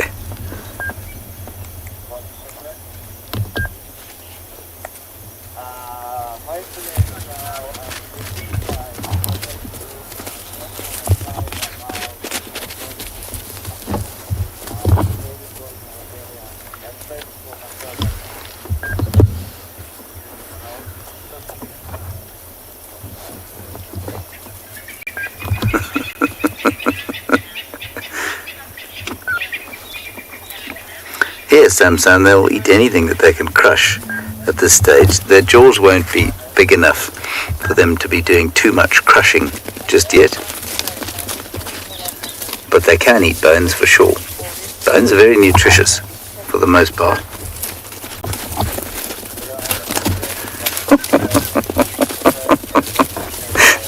This is just wonderful.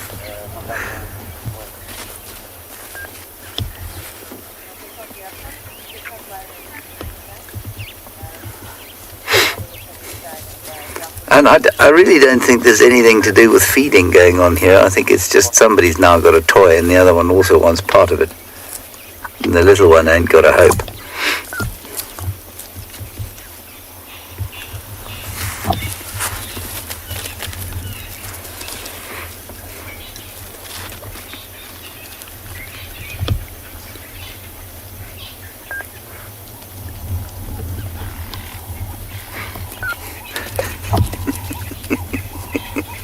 Oops.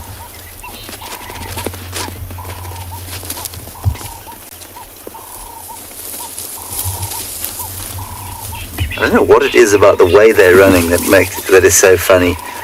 The ears flat back, the little tail out.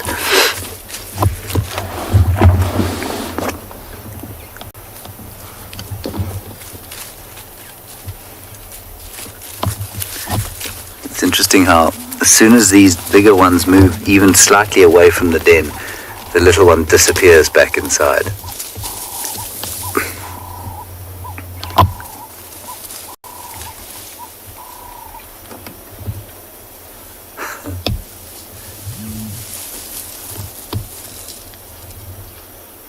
There, he comes out to investigate.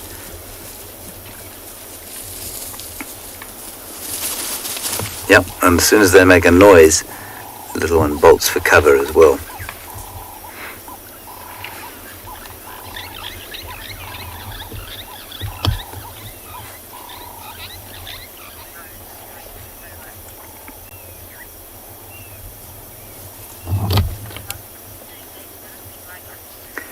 Yeah, many of you saying that they're galloping like horses.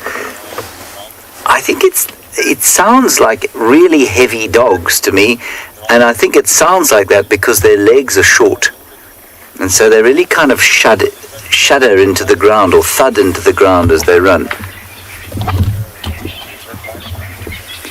And now we have nothing.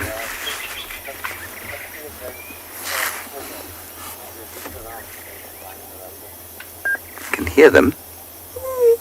Here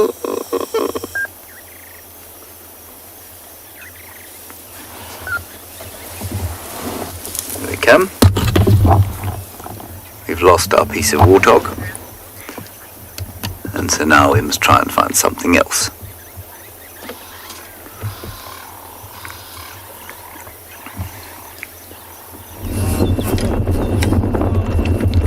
Well, we do not have any cubs that are playing here, but we got very thirsty animals.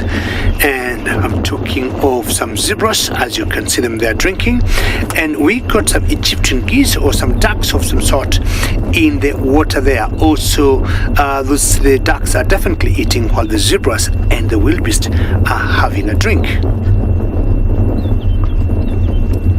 You can see how we have a very good, nice breeze, how it's blowing the surface of the water and forming some nice waves. Looking carefully, you'll see there are lots of birds there, and most of them are white. And these birds, we call them the cattle egrets. They are not there for a drink, they're there for a reason. Ideally, of course, sometimes they'll drink, but these animals, when they move any grass or any vegetation here, you'll tend to see them jumping on the insects they move. They'll also feed themselves for any insects or any invertebrates that might get in the water.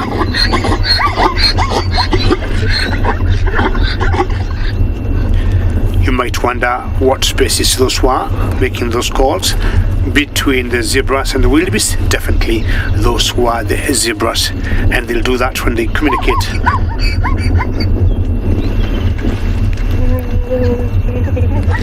And mainly the stallions are the ones that are always more vocal than the females.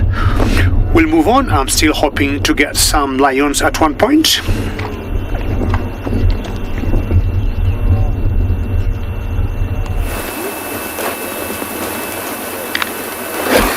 Hello guys, welcome back, and once again another potential crossing in the brewing.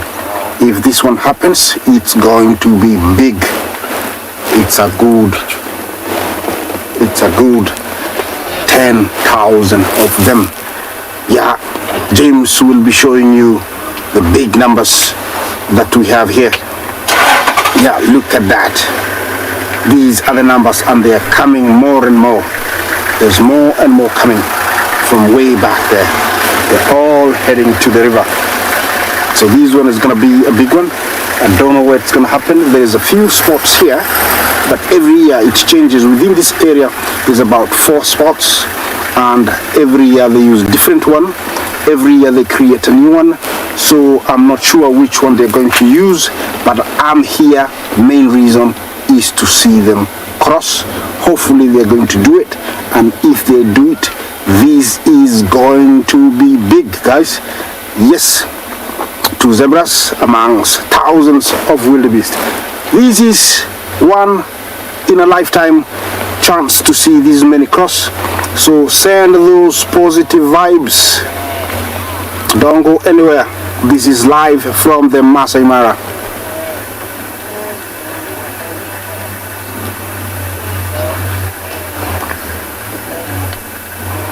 Kath got my tongue. Has anyone ever tracked how many times they cross a day? It is hard to say that, but having been here, I'm able, and I'm very confident to answer that. Depends on how many crossings we have. We have about maybe 10 crossings, and depends on where they are. I would say the most crossings that have ever happened have been less than maybe 10 in a day, amounting from 1 wildebeest to 500 wildebeest. I have seen 3 cross, and they all made it. And I have seen about 500,000 cross. I've seen 400,000. I've seen very different numbers. So it differs every year. Nobody really tracks it, but in a day you can get a good 7 to 10 crossings. Look at these guys. They're piling up. They're piling up and piling up and piling up. Yeah, to my left, they're closer and closer to the river. So I'm gonna reposition so I can give you a different angle.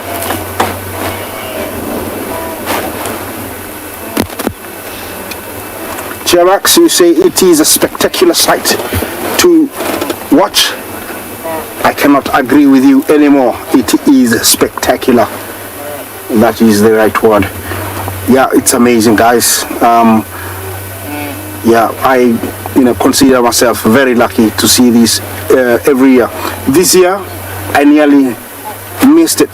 Over the last 20 years, I've always been seeing it. I nearly missed it, and I was very sad. But now I'm very, very happy to be sharing this with you. Spectacular. I'm here. Don't go anywhere.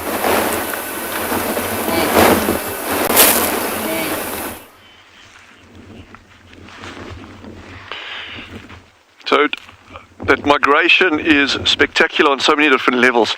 Somewhat less spectacular are these three meerkats over here, but in their own right they are gorgeous little animals and absolutely fascinating. I believe there are some viewer questions about meerkats. If you've got any, just feel free to ask us. Interestingly, this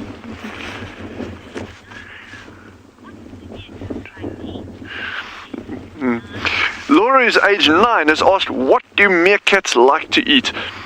Laura, they are actually predators, okay? So they will be going for other little animals, and what that can mean is they will go for things like insects. They will dig up worms. They love eating scorpions. We've got another little animal out here called some people call it a sun spider, or it's called a red Roman, or a solifuge. It's all the same thing. It's not actually a true spider. They love eating those as well. They've been recorded eating birds' eggs, lizards, all sorts of things. So they've got a very, very wide diet. And in this kind of environment, it really benefits them to have a wide range of things, because what we typically find in these semi-arid areas where we are here is we can never tell what our rainy season is going to be like. So one year we can have really good rains. The next year there can be almost no rain. And sometimes, even if we get good rains, the timing of the rain is so important. In other words, if you get rain that's too late in the season and you're almost going into winter, there's not going to be a lot of insects and plants around, even though you've had good rain. But what that means is, because we're so heavily reliant on these rainfall patterns, that these little outbreaks of various species, whether it's scorpions or armored ground crickets or whatever it is, you can have a really good season and you get lots of them, of one thing, and then the next season nothing, or very, very few of them. So these little meerkats have to be super generalist. In other words, they'll pretty much eat whatever they can catch within that sort of within like animals and insects and that kind of thing. But I've seen pups, and we call them pups of meerkats. I've seen pups eating flowers. Where this little group is standing over here, once we get the first 20-30 mils of rain, this is going to be transformed into an absolutely stunning carpet of yellow flowers called Tribulus zayeri and Tribulus terrestris. We've got two different kinds. They're also known as devil's thorns.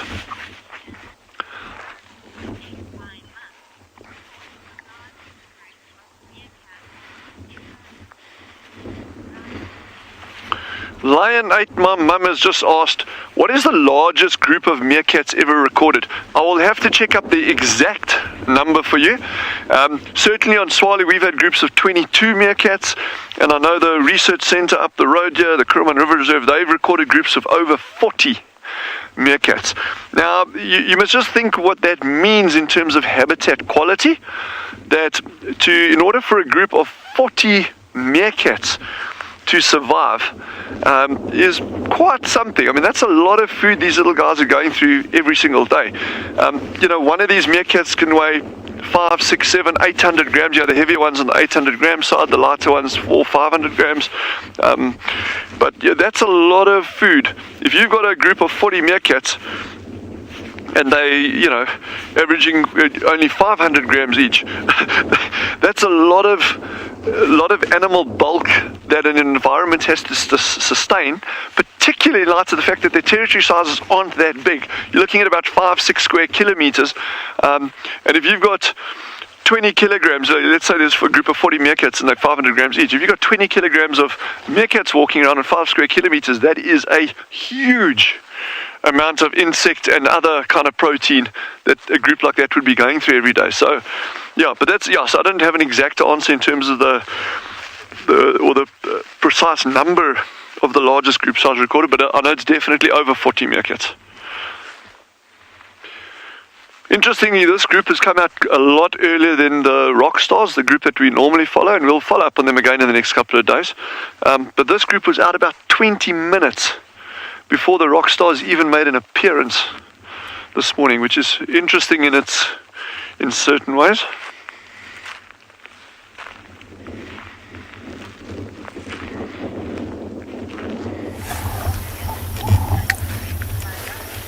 We've still got a great deal of action going on here. These youngsters are not in the slightest bit tired for some reason.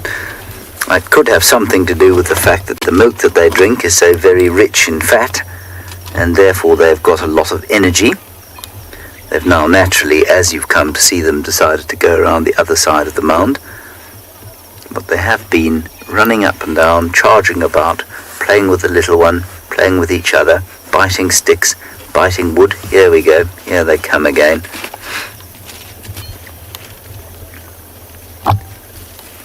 They seem to have lost their little warthog tusk and jaw.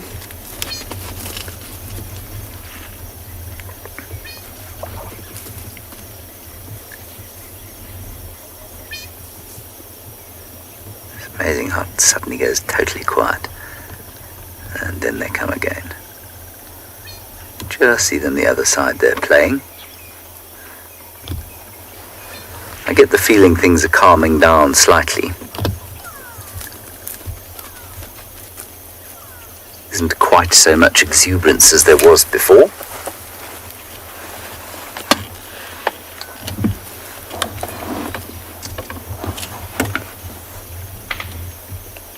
You might just be able to hear the cracking of branches as the elephants slowly feed their way through the block to the right-hand side of your picture now. It's a different herd of elephants from the first lot we had.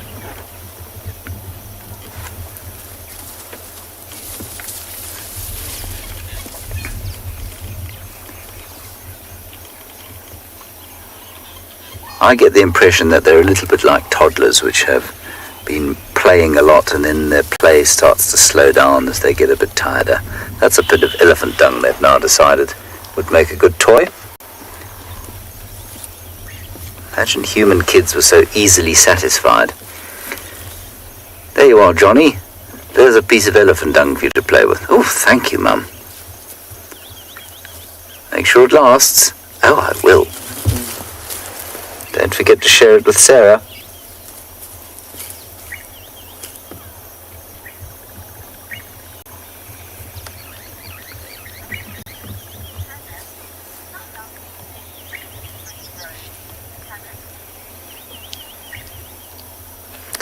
Tanis, how long does it take for them to be fully grown? It will take, for the females, I'd say at least 2 years.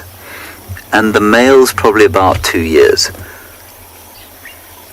I suspect the females, though, can keep getting bigger and heavier. Their shape tends to change as they get older. So let's say 2.5 years to full size, and then she'll probably get heavier and fill out a bit as the years pass and reach a maximum mass around about 8 years. But by 2.5, they're pretty much as tall as they're going to get.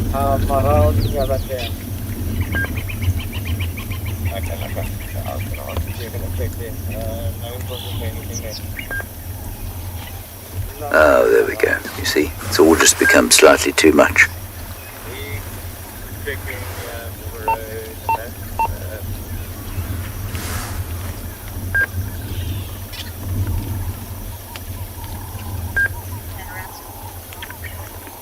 We'll sit here for a little bit longer and see if they go to sleep, and if they do, we'll move on.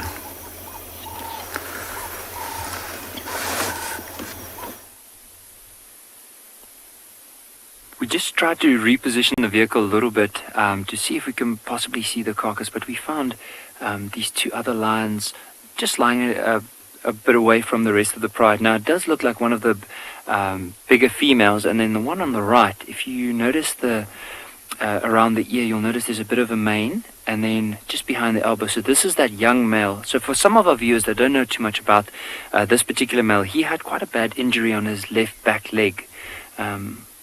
And because of that, his condition went down quite a bit. But over the last few months, he's really recovered nicely from that. And you can even look at him now. Look at how big his belly is.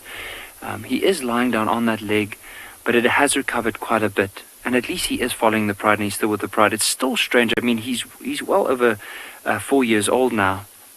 And so normally at this time, he would have really been pushed out of the pride. But still, the pride is allowing him to be with them. And for him, it's a bonus, of course, because as they are making these kills, he'll be able to go and, of course, feed and be able to survive. But very, very relaxed. We'll spend a bit of time here, but I'm sure if they don't move any time soon or show any signs of that, we'll probably head back to the rest of the pride. But I'm glad, like I know with most of our viewers, it's so nice to be able to see him and still see that he's looking good.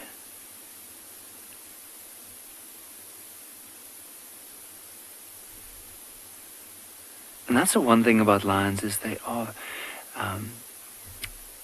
quite lazy animals sometimes, and they can sleep for quite a bit of the day. But have a look at this female. Do you notice the little bits of grass and the leaves on top of her back? Now, imagine early on she would have probably been lying down on her right side, and then eventually just turned around and now lying down on the left. And that's why you can see those little bits of grass and leaves. If she got up and she started moving, it'd probably just drop off.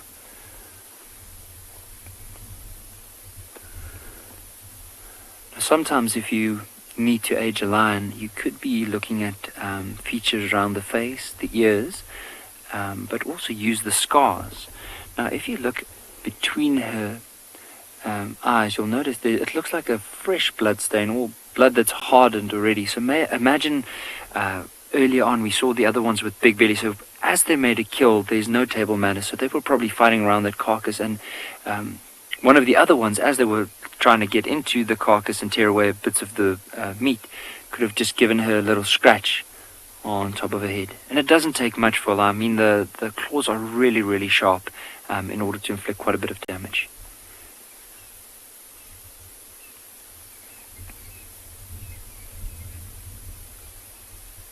But she just looks so relaxed.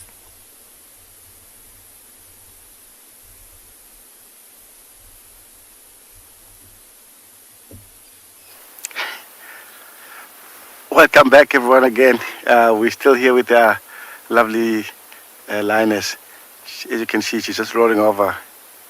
She looks like she's showing a little bit of interest, so she might getting up, but not sure what she's gonna do. But as you can see, she's a little bit more active. So she's just changed a little bit of the position where she was lying earlier on. As you can see, she's lying on her back, but she's not very, very hungry. But she could be trying to find the rest of the pride. It must be one of the reasons why she's trying to move. Wow. Look how cool she is. Very good condition.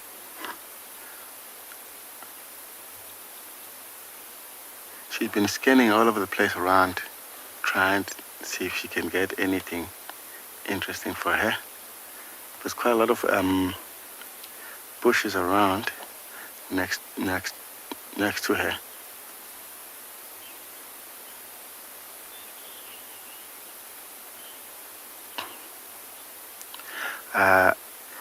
American woman, that is normal for the young lioness like that. She's just as Sawarat. She's trying to teach herself to be able to hunt, and because she very soon she's going to start finding a mate. She'll be able to be able to hunt for her own cubs. American woman.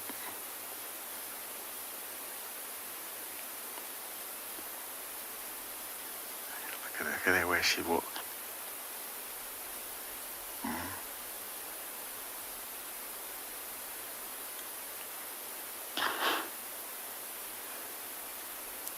Wow. She's not too sure if she's really need to go too far or she wants to just change the position and lie down.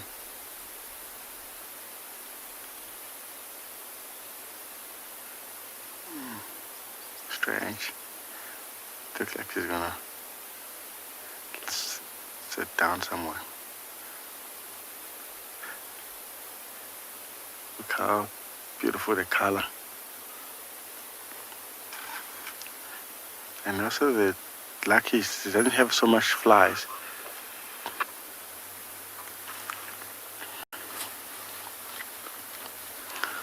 Well, yeah, she looks like she's moving through the bushes. We'll slowly.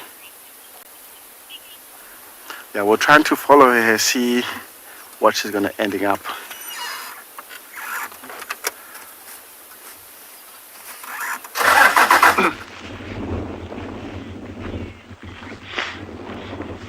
I think these little meerkats are probably going to be moving off in the next 20 minutes or so. They haven't been doing much burrow maintenance, which is really interesting because typically as food resources start going down, they do less and less burrow maintenance. And the reason is simply they obviously need to be spending more time trying to find food than digging out holes.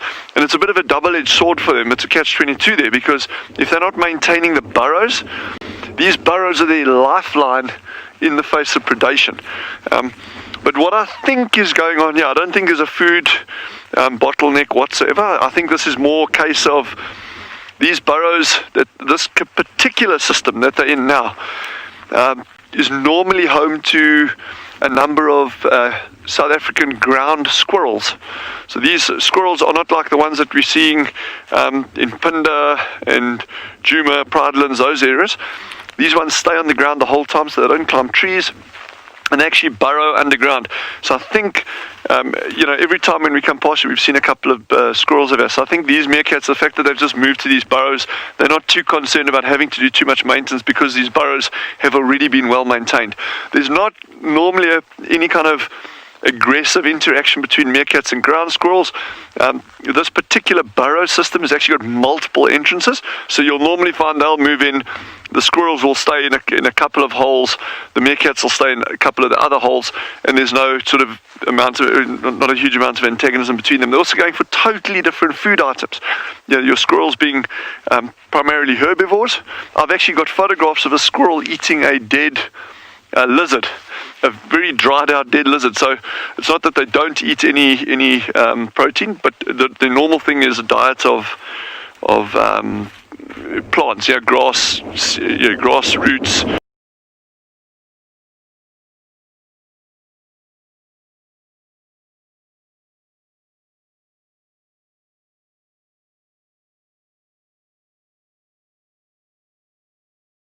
And so I don't think the need for doing burrow maintenance at this particular system is that one just relaxing there. So I think it's not a case of there's a food shortage and they need to get moving in that, because otherwise they would have left already. One on the left's actually starting to forage.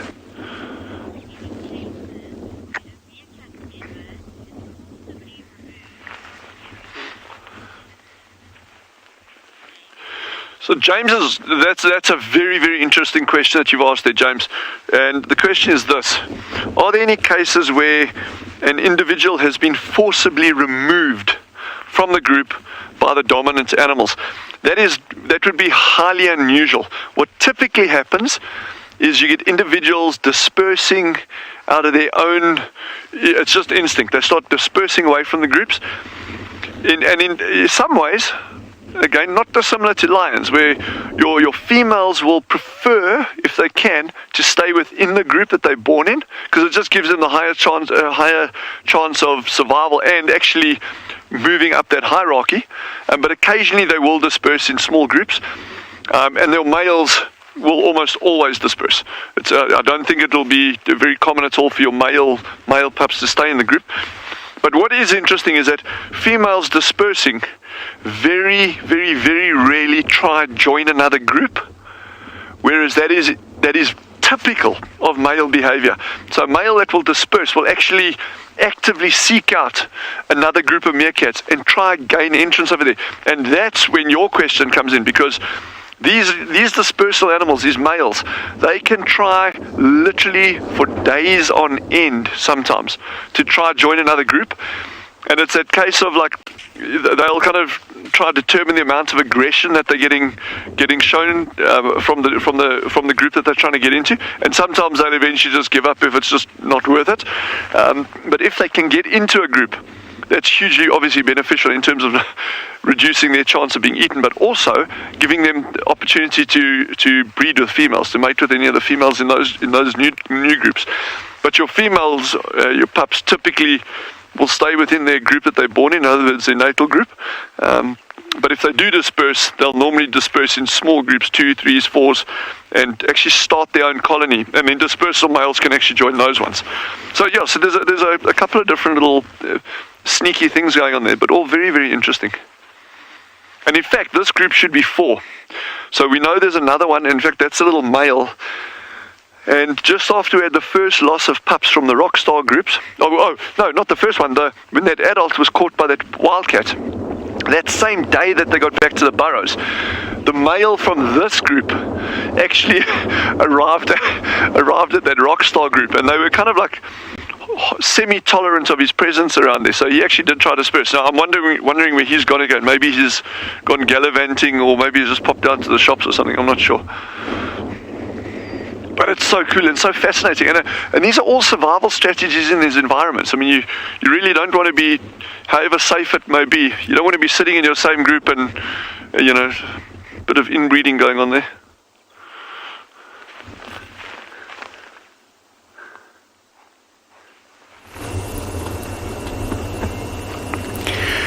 We just stopped here to watch what we'd call a single file of wildebeest on the move. And this is how they cover the thousands of miles or kilometers they do in one complete cycle before they stop. You could have either a lead male or a lead female that decides it's time to move, but you will notice we got more wildebeest than zebras in every movement or in every file. And you can see how picturesque that is with all the bananas trees in the background. This is a classical habitat of one of the Masai Mara's most important area, the savannah. Just some nice breeze blowing, you can tell from the grass. And I'm sure you can hear the wind. But now they tend to be moving against the wind, and the direction they're going to is towards the Mara River. So they keep, sometimes you notice the wildebeest may cross the river 2 times, sometimes out of confusion or sometimes out of their plan. But by the time they leave the Mara to go back to Serengeti in Tanzania, some of them might have crossed the river 3 or 4 times, and apparently some don't even cross even once. Not many of them, or not most of them, make the journey, all-round journey. They face all the dangers, like Isaac was saying, the crocs in the river, all the predators we know along the way, lions, hyenas, wild dogs, leopards, cheetahs. It could be anything that could bring them down.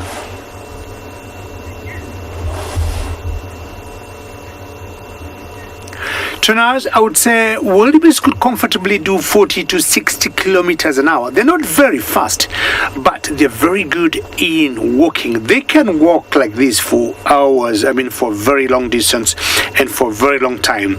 And I would say zebras are a lot faster than them. And if you look at them carefully, they do not got, or when you look at their legs, they're not very well designed as good runners. But when it comes just like jogging or just moving and walking, they got very good, or they're designed very well to cover long distances on their walks. Don't know what's happening there. We had 2 of them that are having a bit of fun.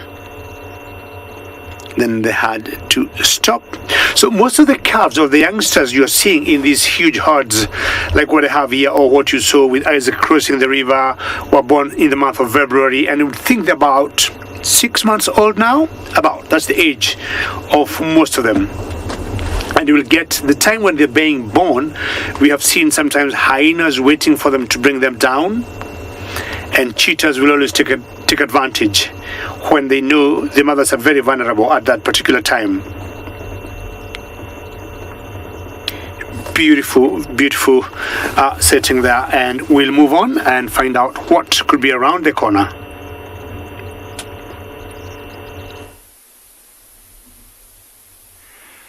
So I'd like to ask our viewers let's do a little quiz.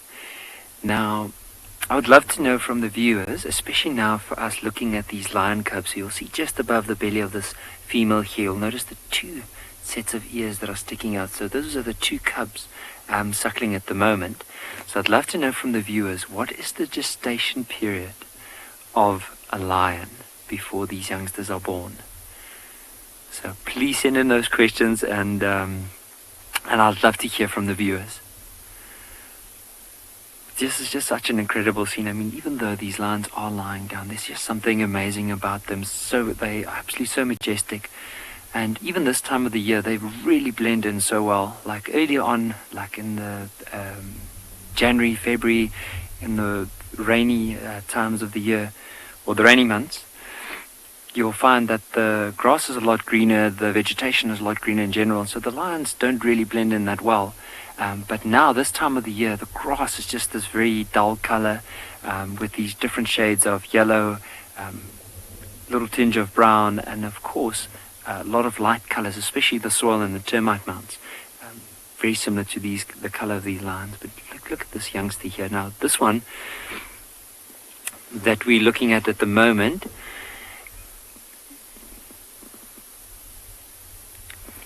Evie, with the male lions, it all depends. I mean, when the youngsters are really small, so like the size of these cubs, often the males will tolerate them. But as they get older, the males, especially the more dominant males, so for example, the 2 dominant males of this pride is the ones that we often refer to as those Ross males. So when the cubs are young, they still tolerate them, so the cubs can actually jump on their mane, pull out their mane, and play with them, and they'll tolerate it to a certain extent. But once they get older, around about 4, let's say 6 or 7 months and onwards, those males tolerate them less and less as they get older from there. But you'll notice with these 2 that are suckling at the moment, you'll notice the one on the right of our screen is a little bit, the color is slightly more gray in comparison to the one off to the left. And you'll also notice that the spots on top of the head is also a little bit of a darker color. Now that's the young male. So often the males they tend to have more of a gray, darker color in comparison to the females. And especially with these youngsters, you can see the difference, especially if they had to get up and start moving. How I was able to tell that is early on, the one just stood up, and so I could see it was the young male.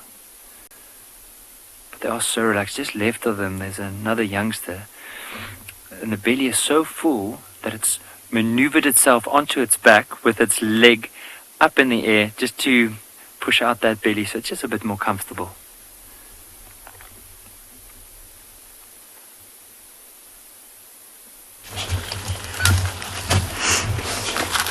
Even elephants have really full bellies today. Well, almost every day. We were just talking about how much they eat. Constantly eating. You can hear them.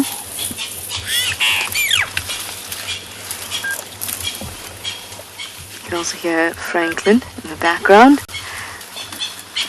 You'll also be able to hear a drongo that's trying to pick up all of the insects that the elephants are freeing as they move through the grass.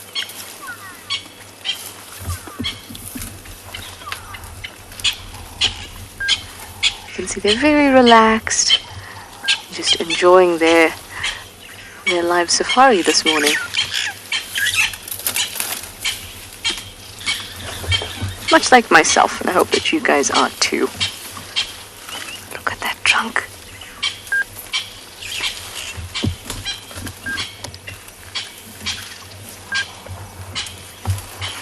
butterfly, that's a cool question. You'd like to know which animals do elephants get along with? They, I must say, as calm and relaxed as they can be, and gentle giants that they are, they don't really like many other animals. It often depends on their mood. Sometimes they can get quite irritated by animals that pose no threat to them, like birds. You often see them chasing lapwings and things like that at the water's edge. They'll get irritated with rhinos if they come to drink with them. I've even seen them chase impalas. But they don't dislike those animals. It just depends on their mood. Now, when it comes to predators, they do not like predators. And that makes sense because they're young, their little calves can sometimes be taken by predators.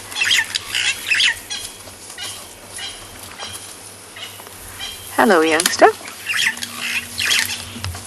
Have you come to say hello? Hi. You are lovely. Birchall Starling is shouting at us too. Hi, girl.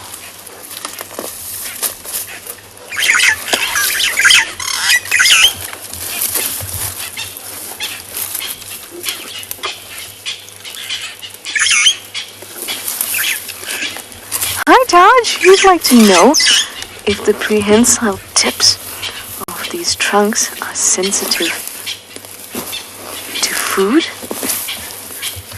They're almost just like your fingers. So you know that your fingers are very sensitive to touch. So are the prehensile tips. We often call them finger-like. So they'll be able... Look at that. Chase that starling. You'll often be able to see them touch. They'll touch along a bark until they feel the bark of a tree, until they feel there's a nice ridge for them to pull on. They'll feel the branches of a marula till they get to a nice fruit.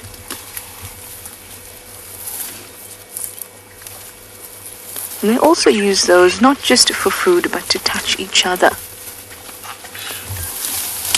So they're very sensitive to touch, just like your fingers are. Sometimes they'll touch something, and then they'll put that trunk into their mouths.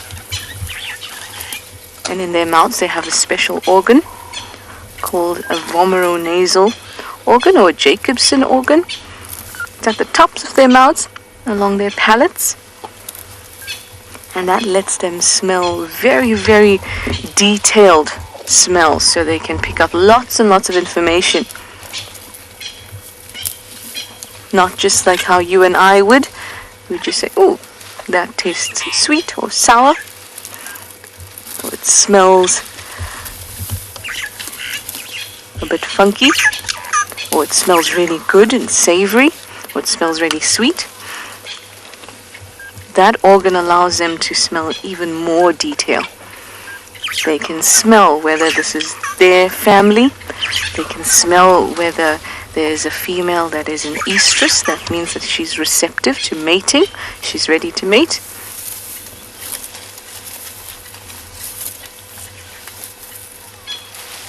They can even smell whether the tree is going to be tasty or not with that organ. And everything works together. They have to use the trunk to put that smell into their mouths, where they can get all that extra detail.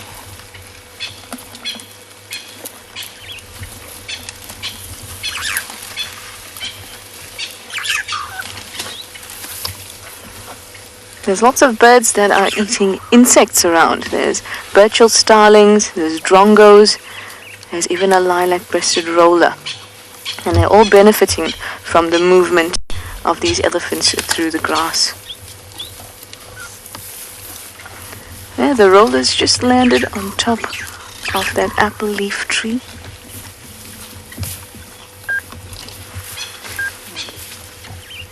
Just a little further up.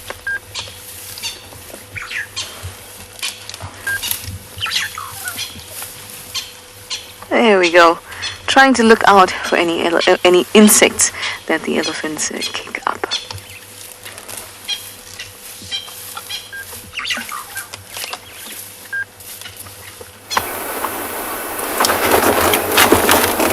Welcome back, guys.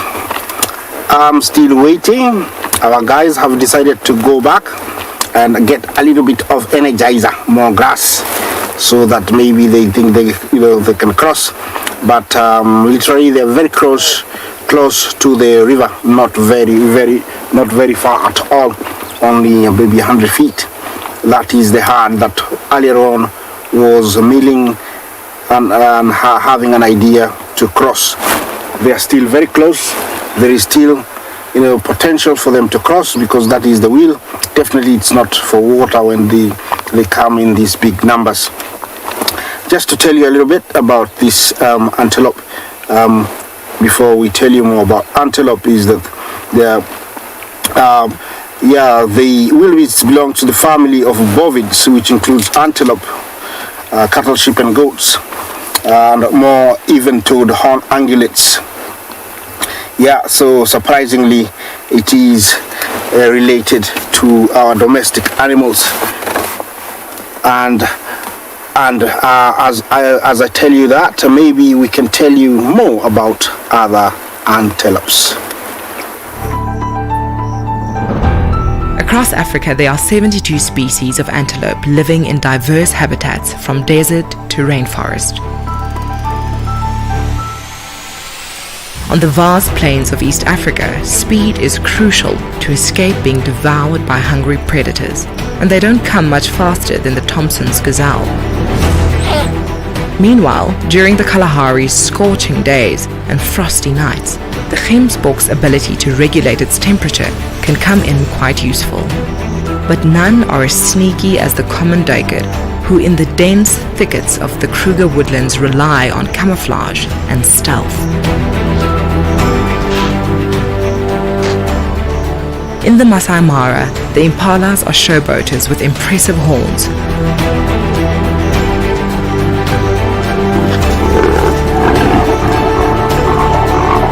While in the Kruger, the impala are smaller, but their density is far greater.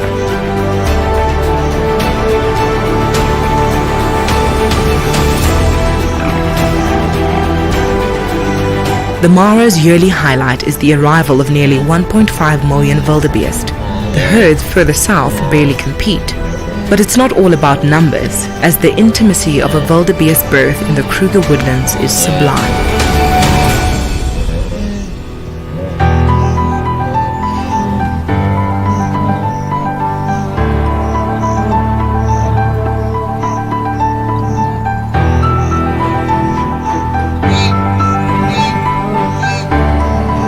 Each environment has its own set of rules, and every antelope species has to rise to the challenge.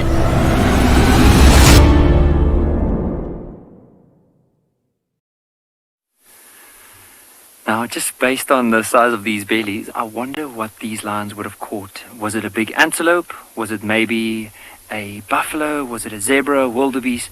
Like, not too sure, but I'd love to know from some of the viewers, what did they think it could have been. I'm just thinking if it was something as big as a buffalo, they would have probably still been around the carcass. But because it might have been something smaller, they all had a bit of a feed, and then eventually, because there was nothing left, they decided to move on. But have a look at these young cubs now at the moment. Now we'll be able to see the difference in the color. Now, if you look at the two, we're going to try and move a little bit closer. I know with the light, because it's overcast, it's really hard to see. But do you notice the one on the left, a slightly lighter, but also a bit of a more grey tinge in comparison to the one off to the right. Now, the one on the left is a young male, and the one on the right is a young female. And just see on the left, there's a paw stretching out. Oh, it's just that one giving itself a nice little stretch. But you'll notice even the ones at the back, there's still that little splash of blood around.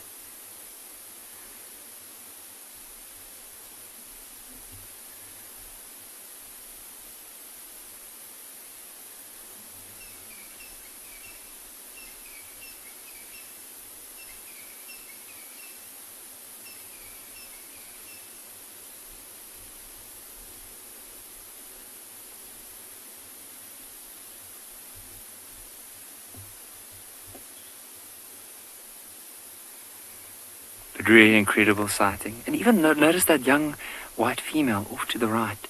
Look at how different her color is, especially in comparison to the other ones. And you'll see how she's resting her one paw on top of the other one's leg. Now her, or the young male that's slightly bigger, is just off to the right. So he is a bit concealed. So I don't know if we're going to see him as clearly as we can see these ones, but you'll just notice in the back there. There he's lying down. And even notice, like, I know there's a few branches in the way, but if you look at his ears and the shoulder, you'll see around the neck, there's quite a bit of mane. So it's only going to be in the next 4 or 5 years where he's going to have a fully developed mane. So still very young. But I'd like to know from our viewers what the answer was for the gestation period of the lions.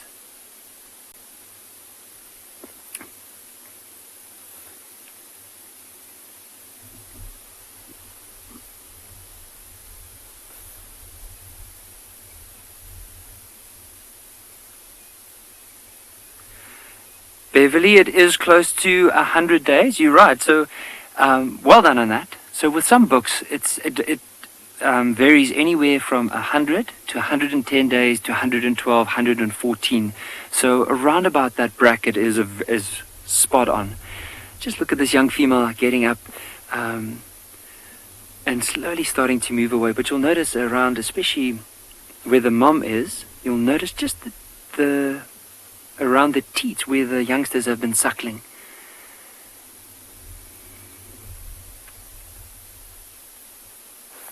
There's another lioness that is moving closer towards the rest of the pride. So let's see how they're going to interact. Sometimes with lions, because they have such a strong social bond, they'll just rub their heads against one another, like we can see there.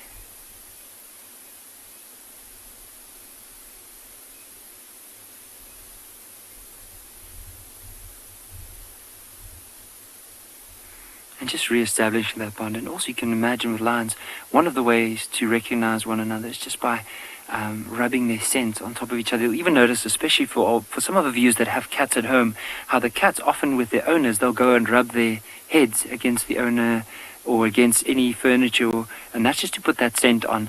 Now that's one of the ways that lions can identify one another within the pride, is because of that scent that they all have and they share. Look at the young cub has decided to go and lie down with the rest of them. And just imagine now, this is what I always love to just create that picture, is imagine that young cub, that young female that we are looking at this moment. Look at how small and delicate her feet are. Look at the spots across her belly, the little patch of white right in the middle, and how small her head is in comparison to for example, the lions that are just in front of her and just behind her. Now in another 3 or 4 years, she'll be probably bigger than her mother, and also the one just in the back of where she is now. Maybe give it another 2 years and she'll be that size. But for now, she doesn't have a lot to worry about. All she knows is, at least if mom leaves her, she knows she'll eventually come back and get a drink. And also, I mean, even though that young lion is so small, it's still capable of tearing and being able to eat meat. So even though it is getting some milk from mom, there's also a chance, if there's a carcass, that it'll be able to either lick up a bit of the blood or maybe tear little bits of meat off.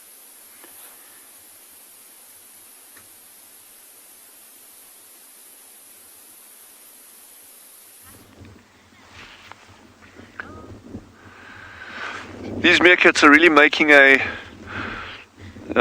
whole journey out of leaving their burrows this morning. They've been inching away burrow to burrow to burrow to burrow, but I think they're very, very close to going now. And again, they haven't been doing much burrow maintenance, and I think that is just due to the fact that the squirrels have probably been doing all the work. So these little meerkats have just capitalized on the hard work of others. When you get a group of meerkats this size, it's not all bad. Oh, now there's a nice question, Elizabeth. The question that Elizabeth has just posed is, do these burrows ever flood? And what I'm going to do to answer that, I'm going to answer it now, but I'll actually give you a demonstration maybe this afternoon or tomorrow.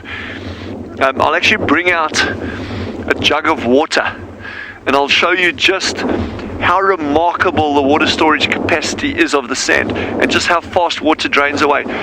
So yes, we have had exceptionally heavy rain. The heaviest rainfall that I've experienced here in going on 16 years is over 200 millimeters in less than 8 hours. That was on the upper end, and it was a minimum of 200. We actually emptied rain gauges at 100 mils twice in one night. So we don't know what the actual figure was, but it was well over 200 mils. But that being said, the roads, within half an hour, 20 minutes after that rain is finished, you can drive on the roads no problem. So in terms of the burrows and answering your question there, yes, these burrows can get flooded, but the water drains away exceptionally fast. So it would have to be a stunning volume of rainfall in order to make these burrows uninhabitable, and even then, you know, it would be a very, very, very temporary thing. So we've never had a, yes, that's cute, standing together like geez, that's what I feel like in the morning sometimes. Yeah, so it would have to be.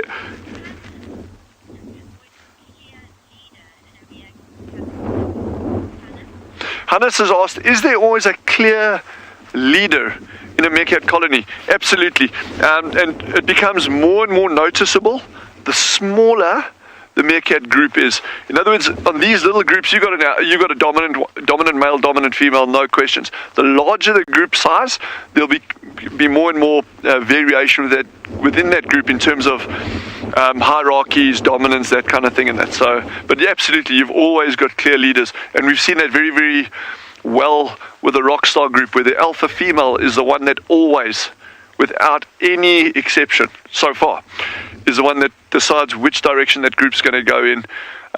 And interestingly, on that, she's also one that does the least of the sentry duties when the group's out foraging. She's normally first out in the morning, checks out for danger around the burrows, but when she moves off foraging, she's your dominant animals are the ones that do the least, actually sitting out what we call sentry duty. There's one starting to move off now, the other ones will follow. Shame, these guys have had a checkered career over the past 3 months. My word, they've suffered badger attacks, they've suffered animals trying to join the group, breakaways. So they've had a real roller coaster of a. But that's a meerkat. They are part of the ecology. You know, you kind of get attached to these things. I know it happens. It's a human trait. But it's one of those things that happen out here.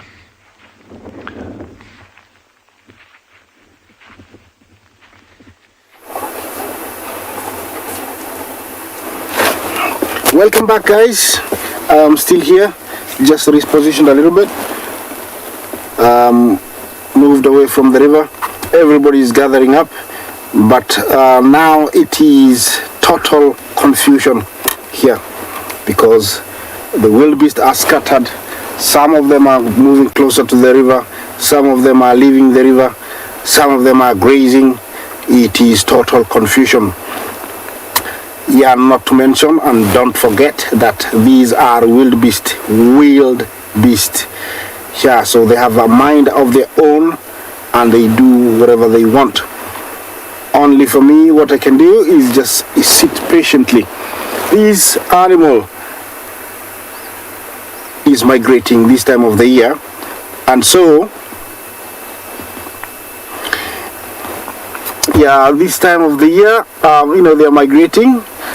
Butterfly, you asked me, how far they travel. I don't know if you mean per day or the total migration. Yeah, per day, usually it differs. It can be 1 kilometer up to 20 kilometers. And total journey from southern Serengeti to top of Mara is around 250 kilometers. So either way, I've answered you. This is Topi, another of the migratory animal. During the migration, we have about plus minus 20,000 of them. This is just a small herd. It's also wanting to cross. It's much closer to me. Usually when they go, they are much smarter. They go in a line and swim with ease. Yeah, there's one that's very pregnant. Look at that one there. She's carrying a baby and actually looks like, she's gonna give birth in the next coming days. You see her? The first one that just walked, that one with his head down. There's a little young one behind it, that one, the one in the middle. Yeah, she's very, very pregnant. This time of the year, they are giving birth all the way to October. I've seen some young ones. So yeah, both of those are carrying babies. And you can tell they don't have the belly button, so definitely they are females. That is one way of telling, if they're females. When they're on the side, you look at the belly button. Yeah, they're grazing and slowly, facing the river. In front of me, there is a small group of wildebeest. I don't know where they just came from. I couldn't see them.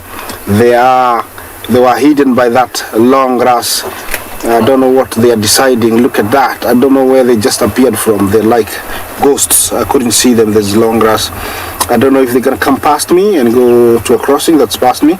It is total confusion here, because if you look all the way back there, the others that are heading away, there's these ones that are coming towards me. This is typical of wildebeest. This is typical of the crossings. You don't expect one direction movement. So this is typical. Yeah, I'm gonna change positions. Hopefully I can see you shortly.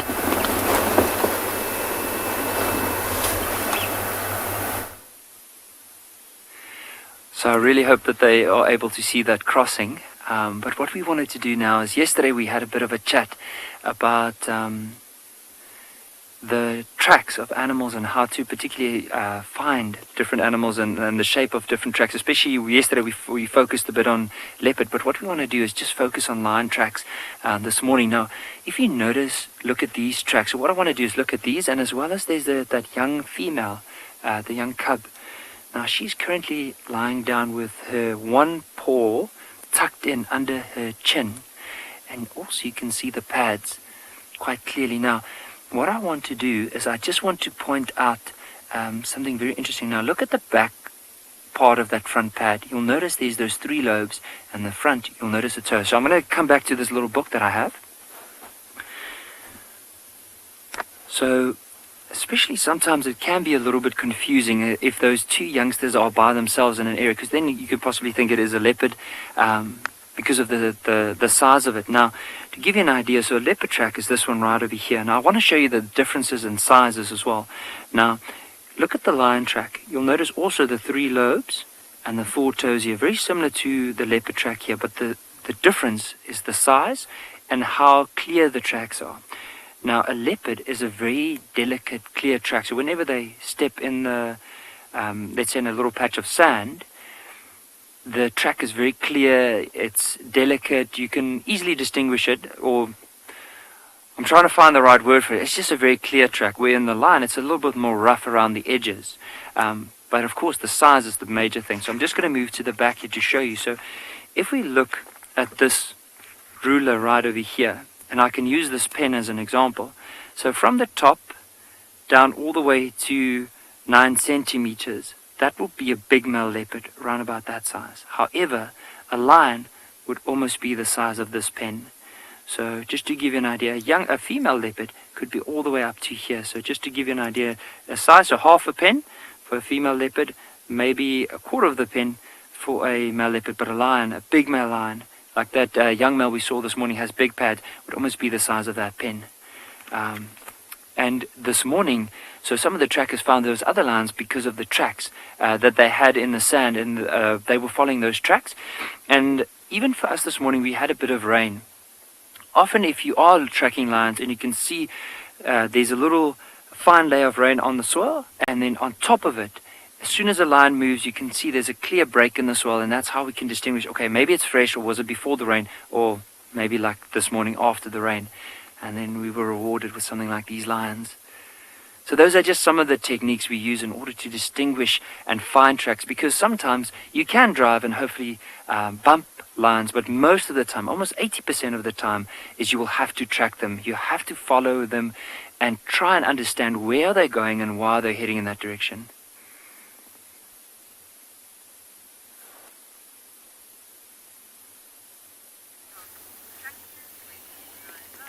we have got quite an interesting situation developing here. It's a collection of vultures that have landed on this tree in relatively quick succession. 2 hooded vultures and a white-backed vulture. Now, ordinarily that would make me think that there was something dead here or being consumed, well, hopefully wild dead, by a predator. But if we look down towards the right-hand side there and beneath a tree, you'll see a whole herd of impala who do not look particularly distressed by life. And so you're kind of on them, yeah. Just off, that's it, you got them there.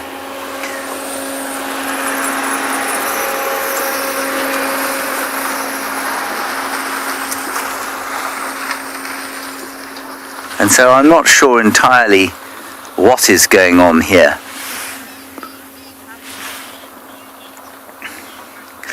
Ladybug Sarah, we in this particular part of the world get 5 types of vultures potentially. The hooded, the white-headed, the lappet-faced, the white-backed, and the cape. Now you've got a white-backed vulture in the middle there, and what you're looking at is a hooded. And the hooded, of course, is the most blighted of creatures out here because its role in the ecosystem is to eat the dung of a lion. And as many of you will know, the dung or scat of a lion is quite possibly the most disgusting substance in all creation. Here are all the vultures that we get here. There they are. I'll show you in my book. So you've got the white-backed vulture up there, the Cape griffin down there, the Cape vulture. And then, I'm sure Isaac and David have shown you that one, the rupels. We don't get that here. There's a rare record. I think there's 1 record of it found in South Africa, but very similar to the other griffin vultures. And then we get the hooded vulture here, the white-headed, and the lappet-faced. Those are all the vultures we get here. And then potentially in East Africa, up in the Mara, you could also get an Egyptian vulture. There was one seen there once. And that's about it, really, vulture-wise, for this part of the world. I'm just trying to think if in any... Oh, at PHINDA, you'd see a palm nut vulture, which would be quite cool. So, everything except perhaps the lamachaya can be seen where we are broadcasting from now.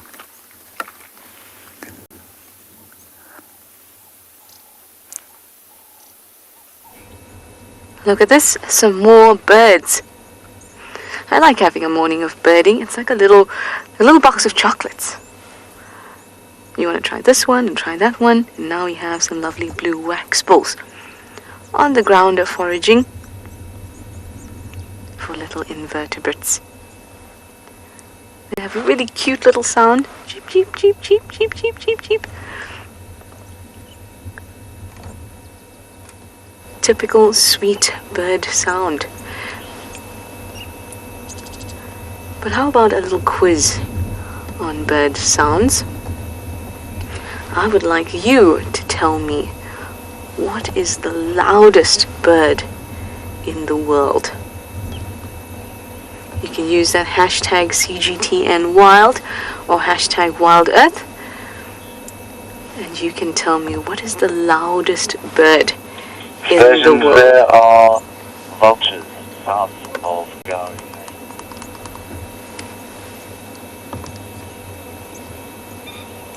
In Africa, it isn't clear cut, but I would think that in Africa, the Hadida ibis that we see around here is one of the loudest.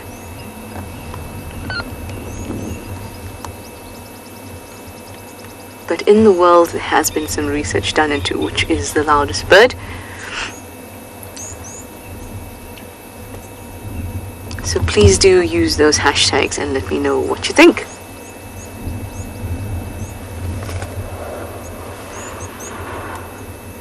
Now these wax balls, not loud at all. very sweet, high-pitched sound.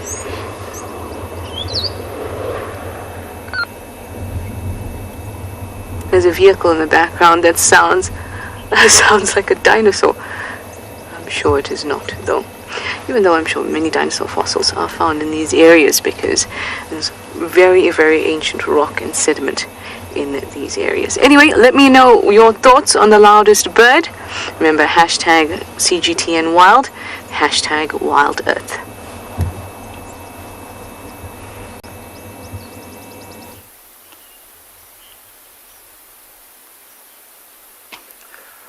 Welcome back again, guys. As you can see, we just found a lovely bird sitting up on top of the rock over there. Looks like a butchered eagle.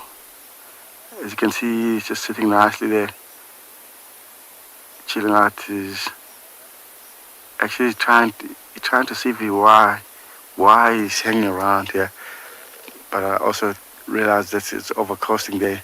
Most of the eagles doesn't like to fly that much. And also, if you look right next to it, it will be very difficult for you guys to see. It was a yellow-fronted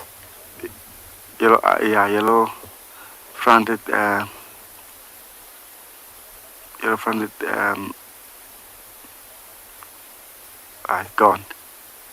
It just flown away. Yeah.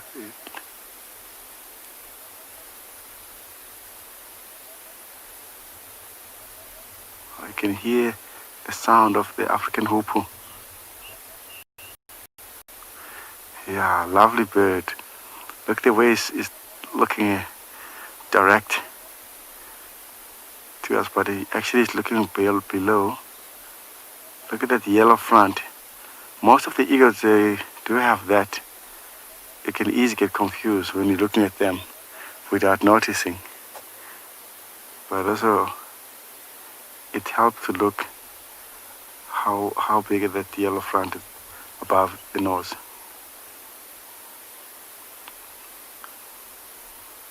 Yeah, that bird will be more, you'll scavenge as well, but they can catch something small as well, like some rodents, as you can see sitting up there.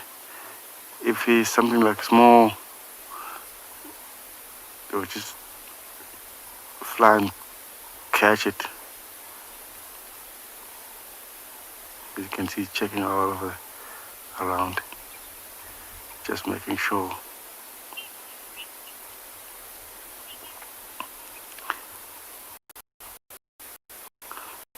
Yeah, he look like he's just sitting here. I don't see any active of movement. He will just sit here and wait and see what we can find.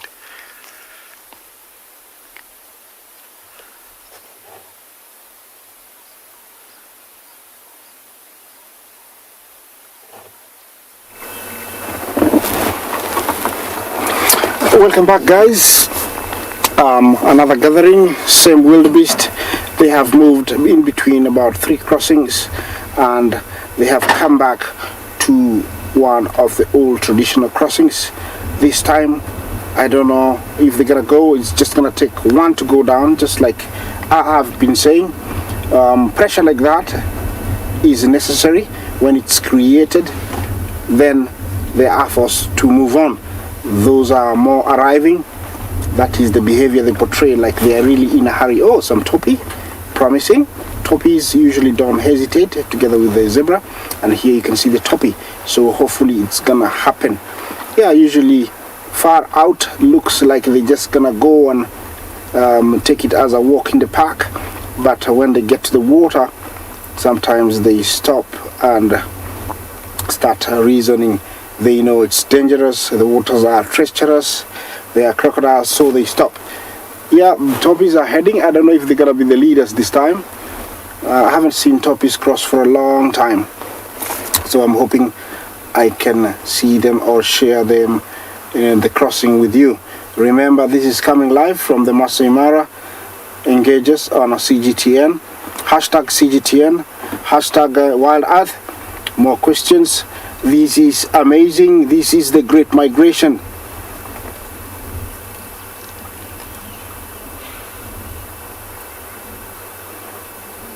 Kellen, you ask if some of them stay or most of them go. I would say 99% of them go. It is necessary for them to do that because the females need the males to mate with them, and they give birth south of Serengeti, so mating takes place here, so they have to move. Only a handful of them remain, and they are evident to be seen in parts of northern Mara. Remember, I haven't told you, but we have a local migration called the Loiter migration that migrates from the Loiter plains to the Mara, only reaching the eastern side of the park, a place called Sekenani Nabosho area, or Kinyei, those areas. It comes to there. Sometimes they meet up with these guys, and some of them, mix together, head back to the Serengeti, but there's always a handful of them that remain. So over here where I am, after the migration is done, which is end of September, beginning of October, there is zero wildebeest. The only evidence of wildebeest here are skulls, hooves and bones. That is the river, and that is always something to be wary of, because there's always crocodiles. Yeah. So I'm staying here. Hopefully they will go. I'm sure if they do, we will come back to you.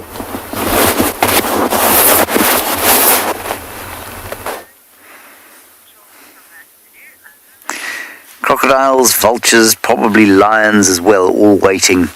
One of the things that is not waiting and probably doesn't give two hoots about whether that herd of wildebeest crosses or not is this rather special bird called the painted snipe. Many of you would have met it before, in this very pan actually, and they are not common. And to have one here, almost resident of late, is very special indeed.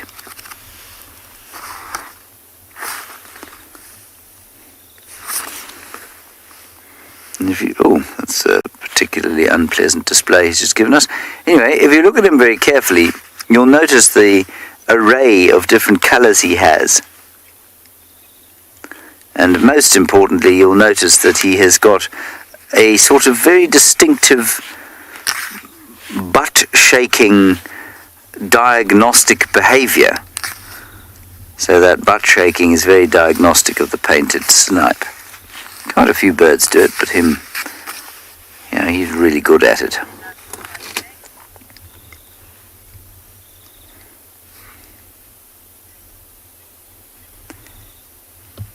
And what makes this interesting is that it's not related to true snipes. So it's not a true snipe, it's called a painted snipe, and it's in fact in a totally different family from the rest of the snipes. So a number of you who live probably up in, I imagine, Europe, would find a number of different snipe species there, or one or two certainly, and they are not related to this painted snipe, which lives in a family all on its own. And they're uncommon, and they're also nomadic, which means that they're not migratory, but it means that they'll just pitch up in an area like this fellow has and then disappear again.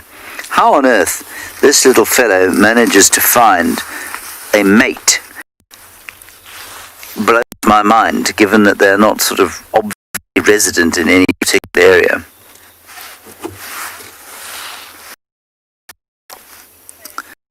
I don't know for what the purpose of the bottom bobbing is. I'm not sure that there is a particular purpose to it. A few birds do it.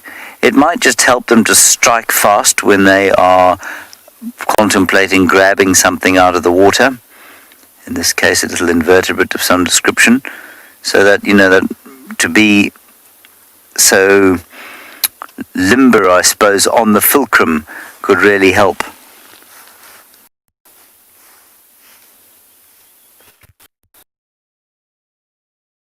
Very sweet. Now you've got them both in screen there. The hammerkop is the other bird, and the painted snipe.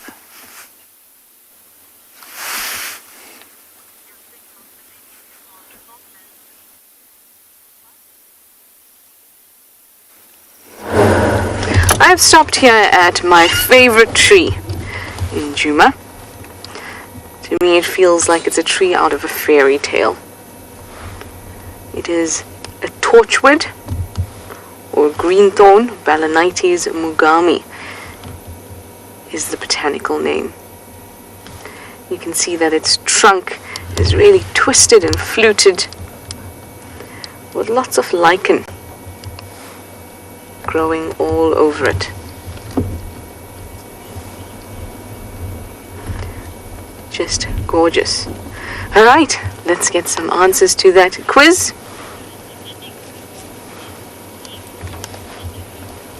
Indigo Girl, you say an eagle is the loudest bird in the world. Indigo Girl, no, it is not an eagle. This bird is smaller than an eagle. Tony, you say an ostrich. That's an original answer, I must say. No, it is not an ostrich. This bird is much smaller than an ostrich.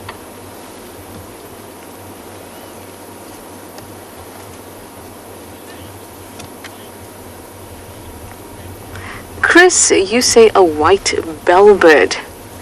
You are correct, Chris. It is a white bellbird. To be specific, it's the male white bellbird. And they are extremely loud. They hail from northern Brazil in the Amazon. And they screech at a whopping 125 decibels. There's something very, very special. To put that into perspective, human voice is about 60 decibels, and a rock concert is about 125 decibels. So that is a very, very large bird. A very loud bird, not large, it's quite small. It's a very cool looking bird as well. In this bird, this male will screech into the face of the female, letting her know that he is fit and a good mate. It's a really interesting an interesting way, let's just drive and chat, an interesting insight into sexual selection. That is when one sex of a species does something ridiculous, or it becomes ridiculous as they evolve in order to impress the others. And there's a lot of things like that with birds. It's coloration, and with the bellbird, it's also how loud they are, because obviously the female to the female, that is a positive thing. So he actually goes up to her and screeches into her face, which I'm sure is very nice for her. So some research has shown that their ribs are actually embedded in really thick muscle, and that must have to do with how they're able to produce that loud sound. Another interesting one for sexual selection in birds that's not obvious is lack of a penis. Whereas most birds don't have a penis, they have a cloaca, which is basically all for one tract. Everything happens through that tract. And that's a really interesting reason as to why that is. But we'll discuss that at another time, hopefully when we find a bird to talk about.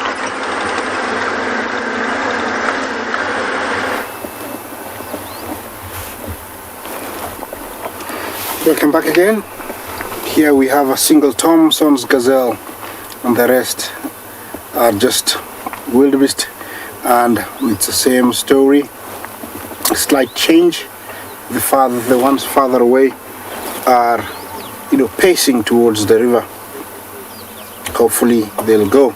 The ones closer to me are still very undecided on exactly where to cross.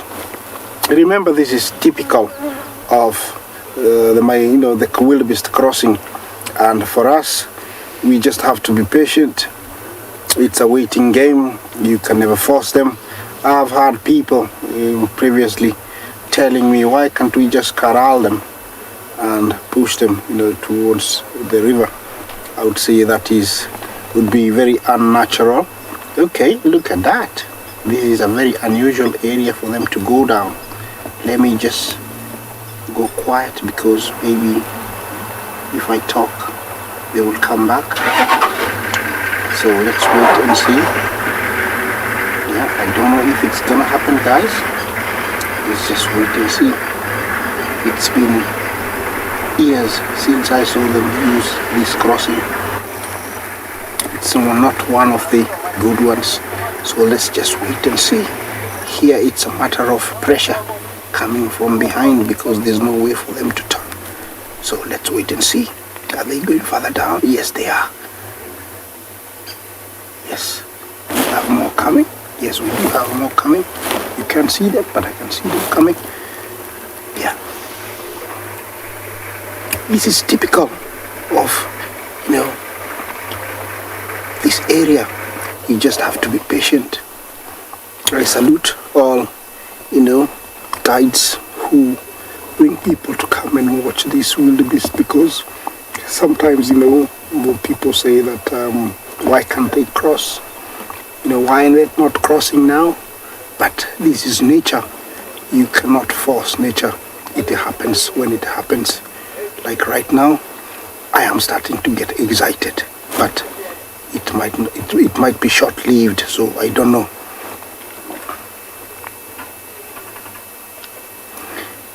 Neva, did you say you can see a crocodile approaching? Where? Are we on the same book? I don't see any crocodile, sorry. Yeah, these are rocks, but I'm sure there are crocodiles lurking. Usually they are more prevalent when the wildebeest start going. Remember, there's these ones that I am, showing you here with Big James, and there is more towards where the top is headed. Yeah, if I see a crocodile, Neva, I will share it with you, but I don't know where you see. Okay, thank you, Neva, for sharing that you saw one. You see behind the vehicles a long way there, James, do you see that? There is a bunch of topi that are heading out now. That is not very good, because sometimes the wildebeest just follow the topi and the zebra and usually change positions. Yeah, look at this. It looked very promising about 2 minutes ago, but all of a sudden it's back to what it was. It is a waiting game, and these are wild animals. I can never say exactly when they're gonna go.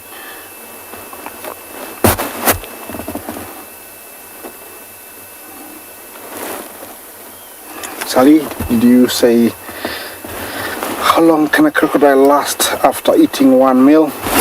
Yeah, it has been estimated that they feed really well during the migration, and then until the next migration, which is almost an year, is when they eat well. So it's about a year they can go without eating. Mind you, during this time, they just gorge themselves with as much meat as possible, lasting them throughout the year. Crocodiles are reptiles that haven't evolved much in over 60 million years. They have a 4-chambered heart. They are able to control it in a way that they can reduce their heartbeats up to 1 heartbeat a minute. And by doing that, they can digest the meat really, really slowly, lasting them up to 1 year. I hope I answered your question. Look at the zebra. Looks like they're like, we are going. We are not staying on this side of the river today. We are definitely going. But, are they gonna go? Yeah. Look at that. It looks like there's a leader. Oh, already there's a few down the water. Yeah, this is the game here. We just wait, and hopefully they will go. I don't know if they're going for water or they want to cross, but definitely these many, they want to cross. Yeah, that is the Butcher's zebra, which is also a migratory animal. We do have more resident zebra than wildebeest, after the migration. In numbers, it's actually the second largest in population, amounting to around 500,000. It's called the common zebra, the Butcher's zebra, or the plain zebra. It's the same one. Look at that. Is he gonna go?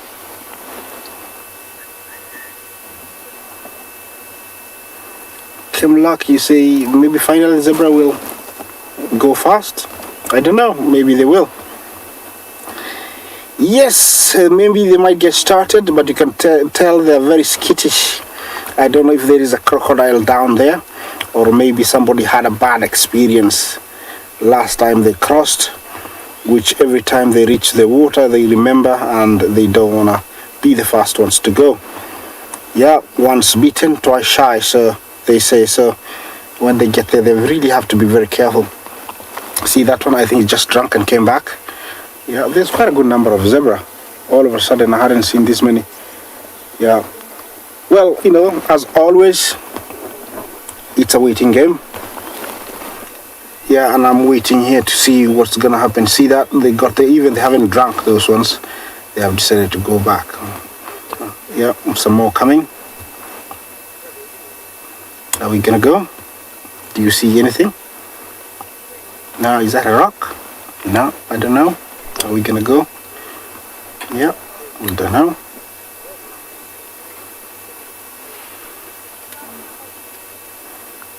You can imagine what's going through their minds. Am I the one to go today? No, I'm not going to be the leader then. Yeah, the wildebeest.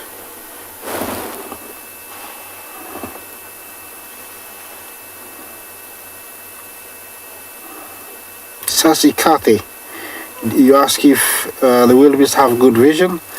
Yes, most of the grazers, yeah, both zebra and wildebeest have got very good eyesight. Living in the African plains, it is essential that you have very good eyesight, because it's one good way of detecting danger. Otherwise, if you don't have any, then your species will disappear out of these plains very quickly. So yes, they do have very good eyesight. Okay, is he gonna go that one? Yeah, more zebra, more zebra. I'm hoping they're gonna go, but looks like it's a very narrow path there. Sorry, I got excited a little bit. Some people farther away from me started clapping, which they're not supposed to. Yeah. Okay, let's wait and see. Maybe they will go. Yeah, I might end up changing the angle because I can't see them when they're in the water. Yeah. Remember, this is live, guys. Coming from the Masai Mara. Are they gonna go? It's tension now.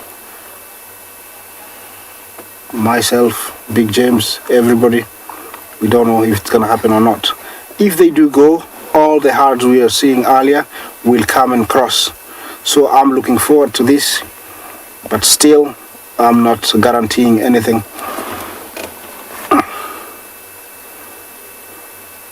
Looks like it's very tight there. That's why they're not very.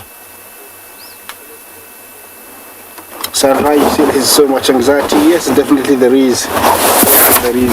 Yeah, a lot of it, and you can see it. It's very evident.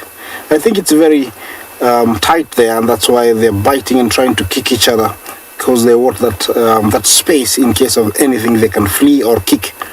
That's why they try. You can see them wanting to bite or kick. Yeah, very unique animal, the Butcher zebra, black and white stripes. Are we gonna go? Yep, that's a nice shot of their backsides. Everybody's having a drink. When they do that, it means they just want to have a drink and go back. And I think that's what's happening right here. The wildebeest are the ones that are wanting to cross, but the zebra looks like they just want to have a drink and go back.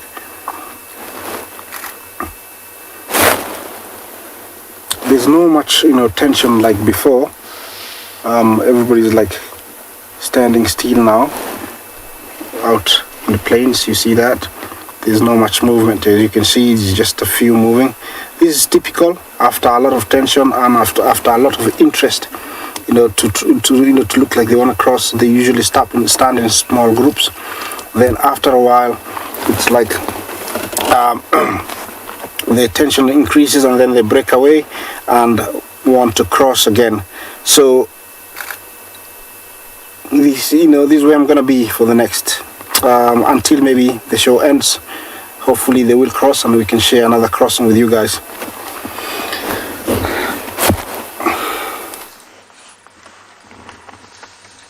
Oh, that would just be awesome. It felt like it was going to happen, but that's how these things go. That is the beauty of being live. Now, this little one is trying desperately to push down that dead branch. Seems to have given up now. Come on, you can do it.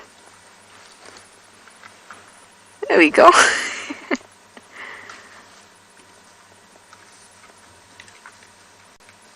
Well done.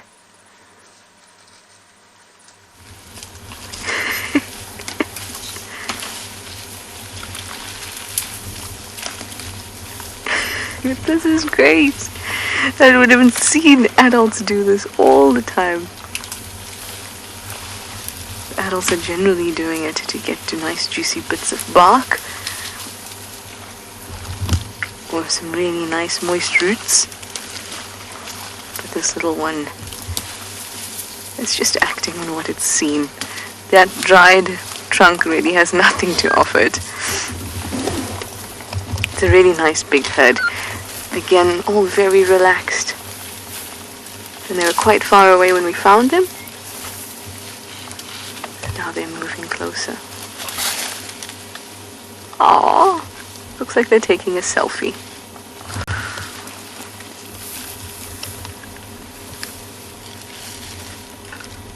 You can see lots of touching and communicating. That was absolutely adorable.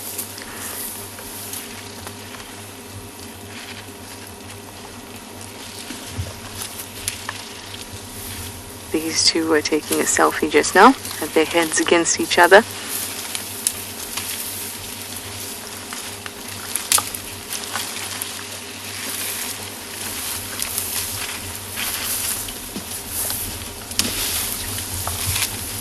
How beautiful is the sound of them moving too.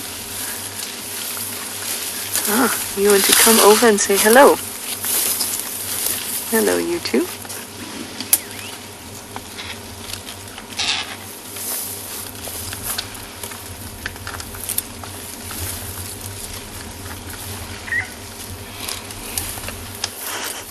Just playing with the branches. You can always tell when an elephant is playing, keeping itself busy, or whether it's actually trying to feed. Sometimes that can indicate that the elephant is very aware of you. We call that displacement feeding. It tries to distract you with the fact that it's feeding, but it's actually closely watching you. Youngsters are definitely not a problem. They have a lot of bravado, but they're not a threat.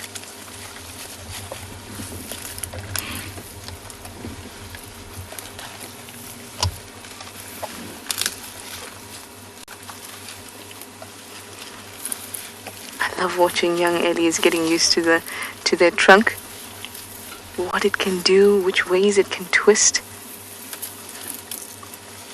Sometimes they go after tiny little things on the tree. Just getting used to those finger-like protrusions that we've been speaking about.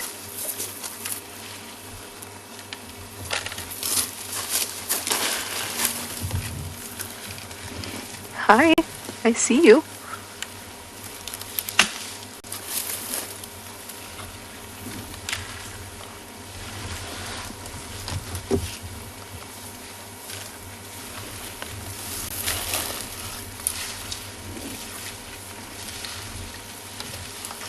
Just break that stalk for fun. It was very strong.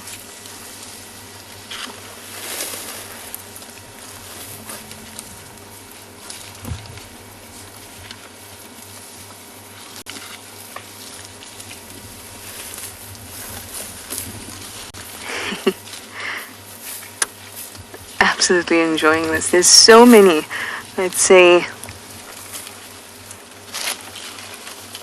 about 22, 25 of them. And that's just how many I can see.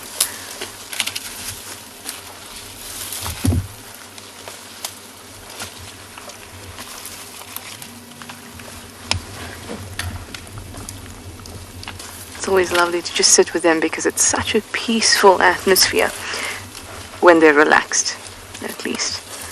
Oh, there's a beautiful big cow walking this way. Hello, Mama. You are spectacular.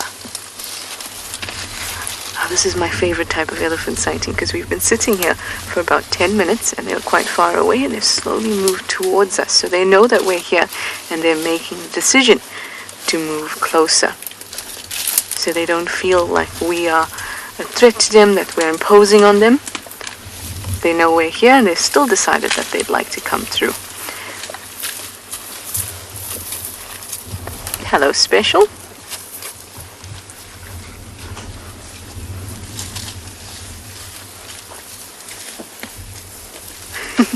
I'm being descended upon by all these ellies.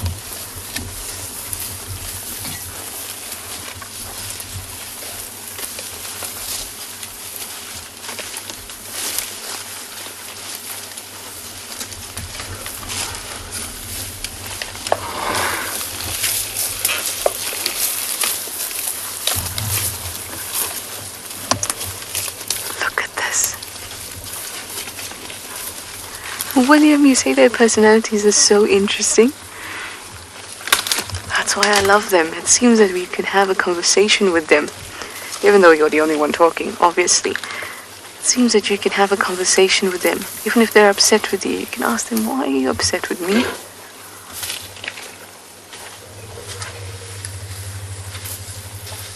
Oh, there was a really low rumble there.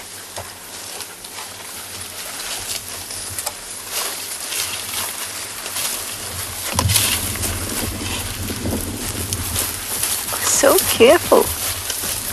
We're okay, we're your friends.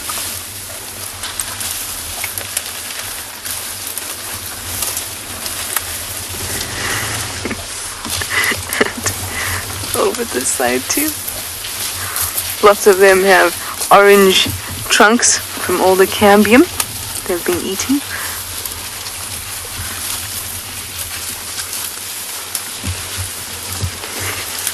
They're all around.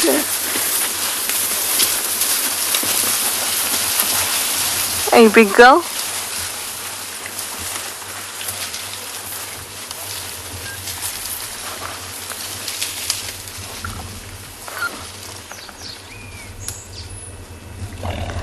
And now they've made it to the other side of the road and everyone is happy.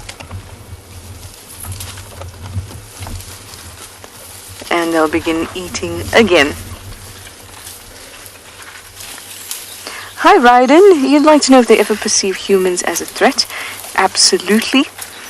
Especially in areas where they've been poached, where they've had bad experiences with humans. Theo, there's a little one with its head in the ground. It might just be behind this marula. I don't want to move and give them a fright. They were so good to us.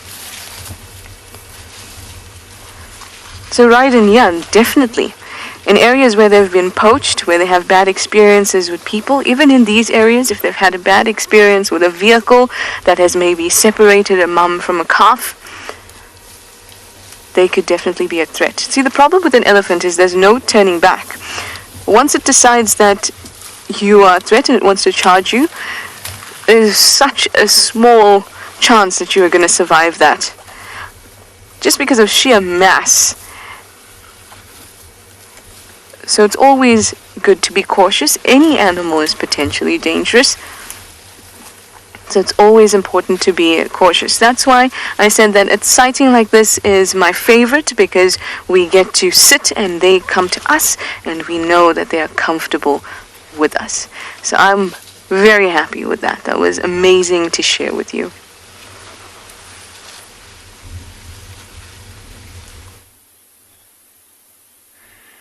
Have a look at how this male giraffe is stripping the leaves off this tree. You'll notice there's quite a few thin branches, and then the giraffe will wrap its tongue around it and then slowly just pull it in to its mouth. And also look at how it's using that upper lip just to maneuver the branches into its mouth. And it does look like quite an oldish giraffe. Now from there on, if we move down, you'll notice there's quite a few scars on the neck, and as well as if you look at the horns, it's worn down quite a bit. So fairly old male, but always beautiful to see. And I've tried to look around to see if there's possibly any other animals around, because sometimes with giraffe, when they move, you might find other animals, but there's actually, talking about it, there's actually a warthog. So left of this, I'm going to try and see if we can get it. This warthog is in the distance, so there's a little guarri bush, and above it you might be able to see that warthog. Look at the size of those tusks.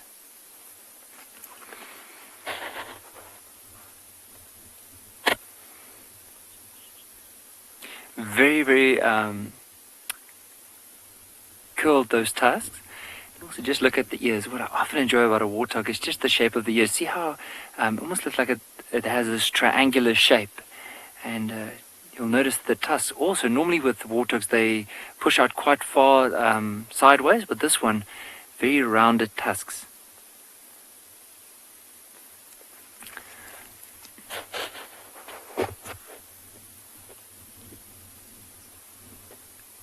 So as we were talking, so sometimes with giraffes, because they have such a good vantage point, you'll find that some of the other animals like the warthogs, possibly zebra, wildebeest, could always be around it because of that safety in numbers. The more eyes, the more ears, the safer they feel.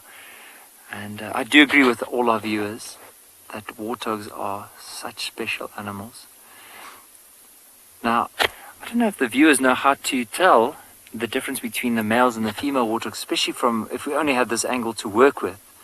But if you look at the eyes, you'll notice there's these two big warts on either side of the eyes. Now the males have 4 warts and the females only have 2. So see where the tusks are? So closer towards the tusk there, you'll normally find a second pair of warts. Now I can only see 2, so I'm sure that this is a female. Now bear that in mind. That's how you tell the difference. So I would like to know from the viewers, if you look at the Lion King, is Pumbaa a male or a female?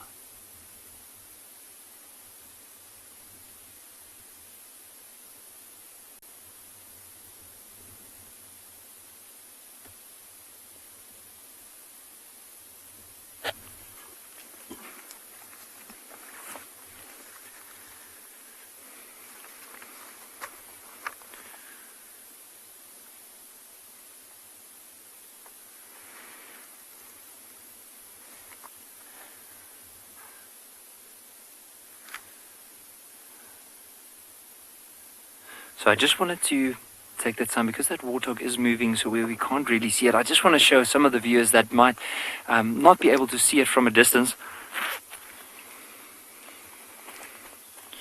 KBG, I agree with you. I don't think I remember watching The Lion King, and I think Pumbaa only had 2 warts, so basically then a female. But if you look over here, so this is, I'm going to try and keep the book still so everyone can see it. I'm trying not to move too much. But if you look here, the first set of warts is right here next to the eyes. The second set of warts is just behind the tusk that you can see there. Now this is a female with her youngsters there, so you can't really see that second pair of warts here. Only the first pair. And that's how you tell the difference, especially from the angle that we looked at a little bit earlier. But very interesting, and very well done for that answer. But incredible. So warthogs, and of course this beautiful giraffe here.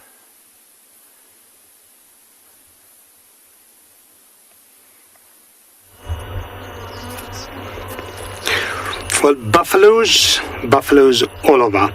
Now we want first to carefully look at this female. I guess the female is looking at us, and look on her right ear and just see this little bird just trying to irritate her, and you can see she keeps flicking her ears because she's not very comfortable with her.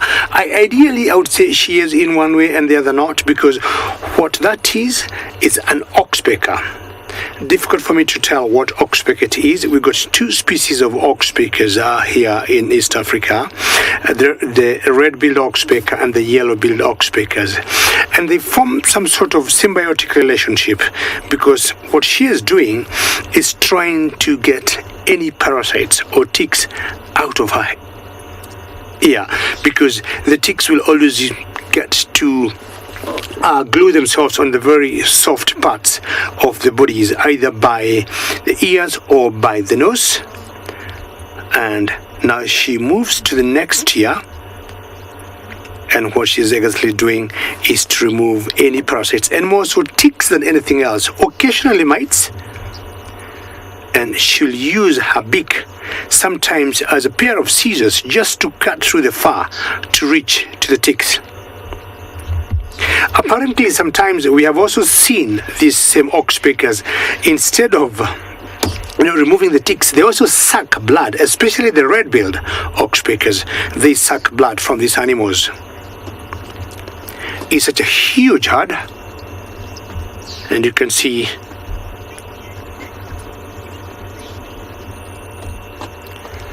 make sure telling an age of a buffalo is not difficult, and especially more the males than the females.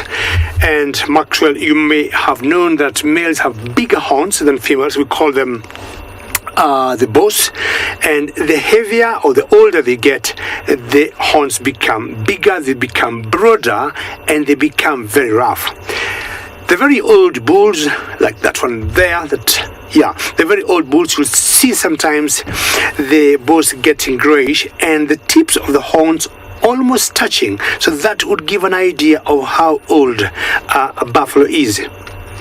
In the village I come from, the very old bulls, we have seen them when they tend to dig the ground, just trying to make their bosses, their horns look big. They pick some soil, and the soils remain on their horns, and apparently you get small little plants growing on their horns once they get any little moisture on them. Very social animals, buffaloes. In general, very docile.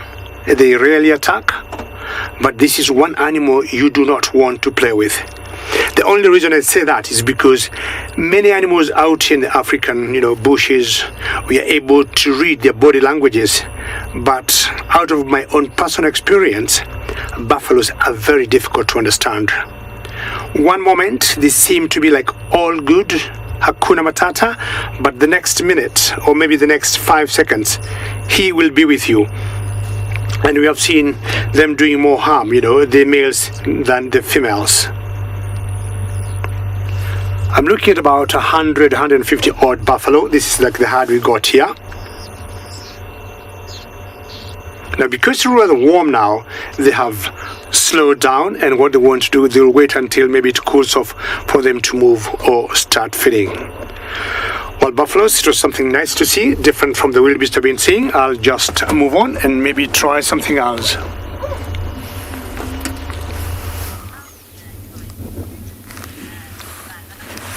We're sitting here with the same herd of elephants that we started off with this morning. One of them with that very obviously recurved tusk. But they weren't very happy to see us this time around, and they moved off into some thick bush. So we've just come around to another position where we can view them from a bit of a distance. Still feeding, and I think the wind and sort of generally ominous atmosphere of the day has probably made them a little nervous.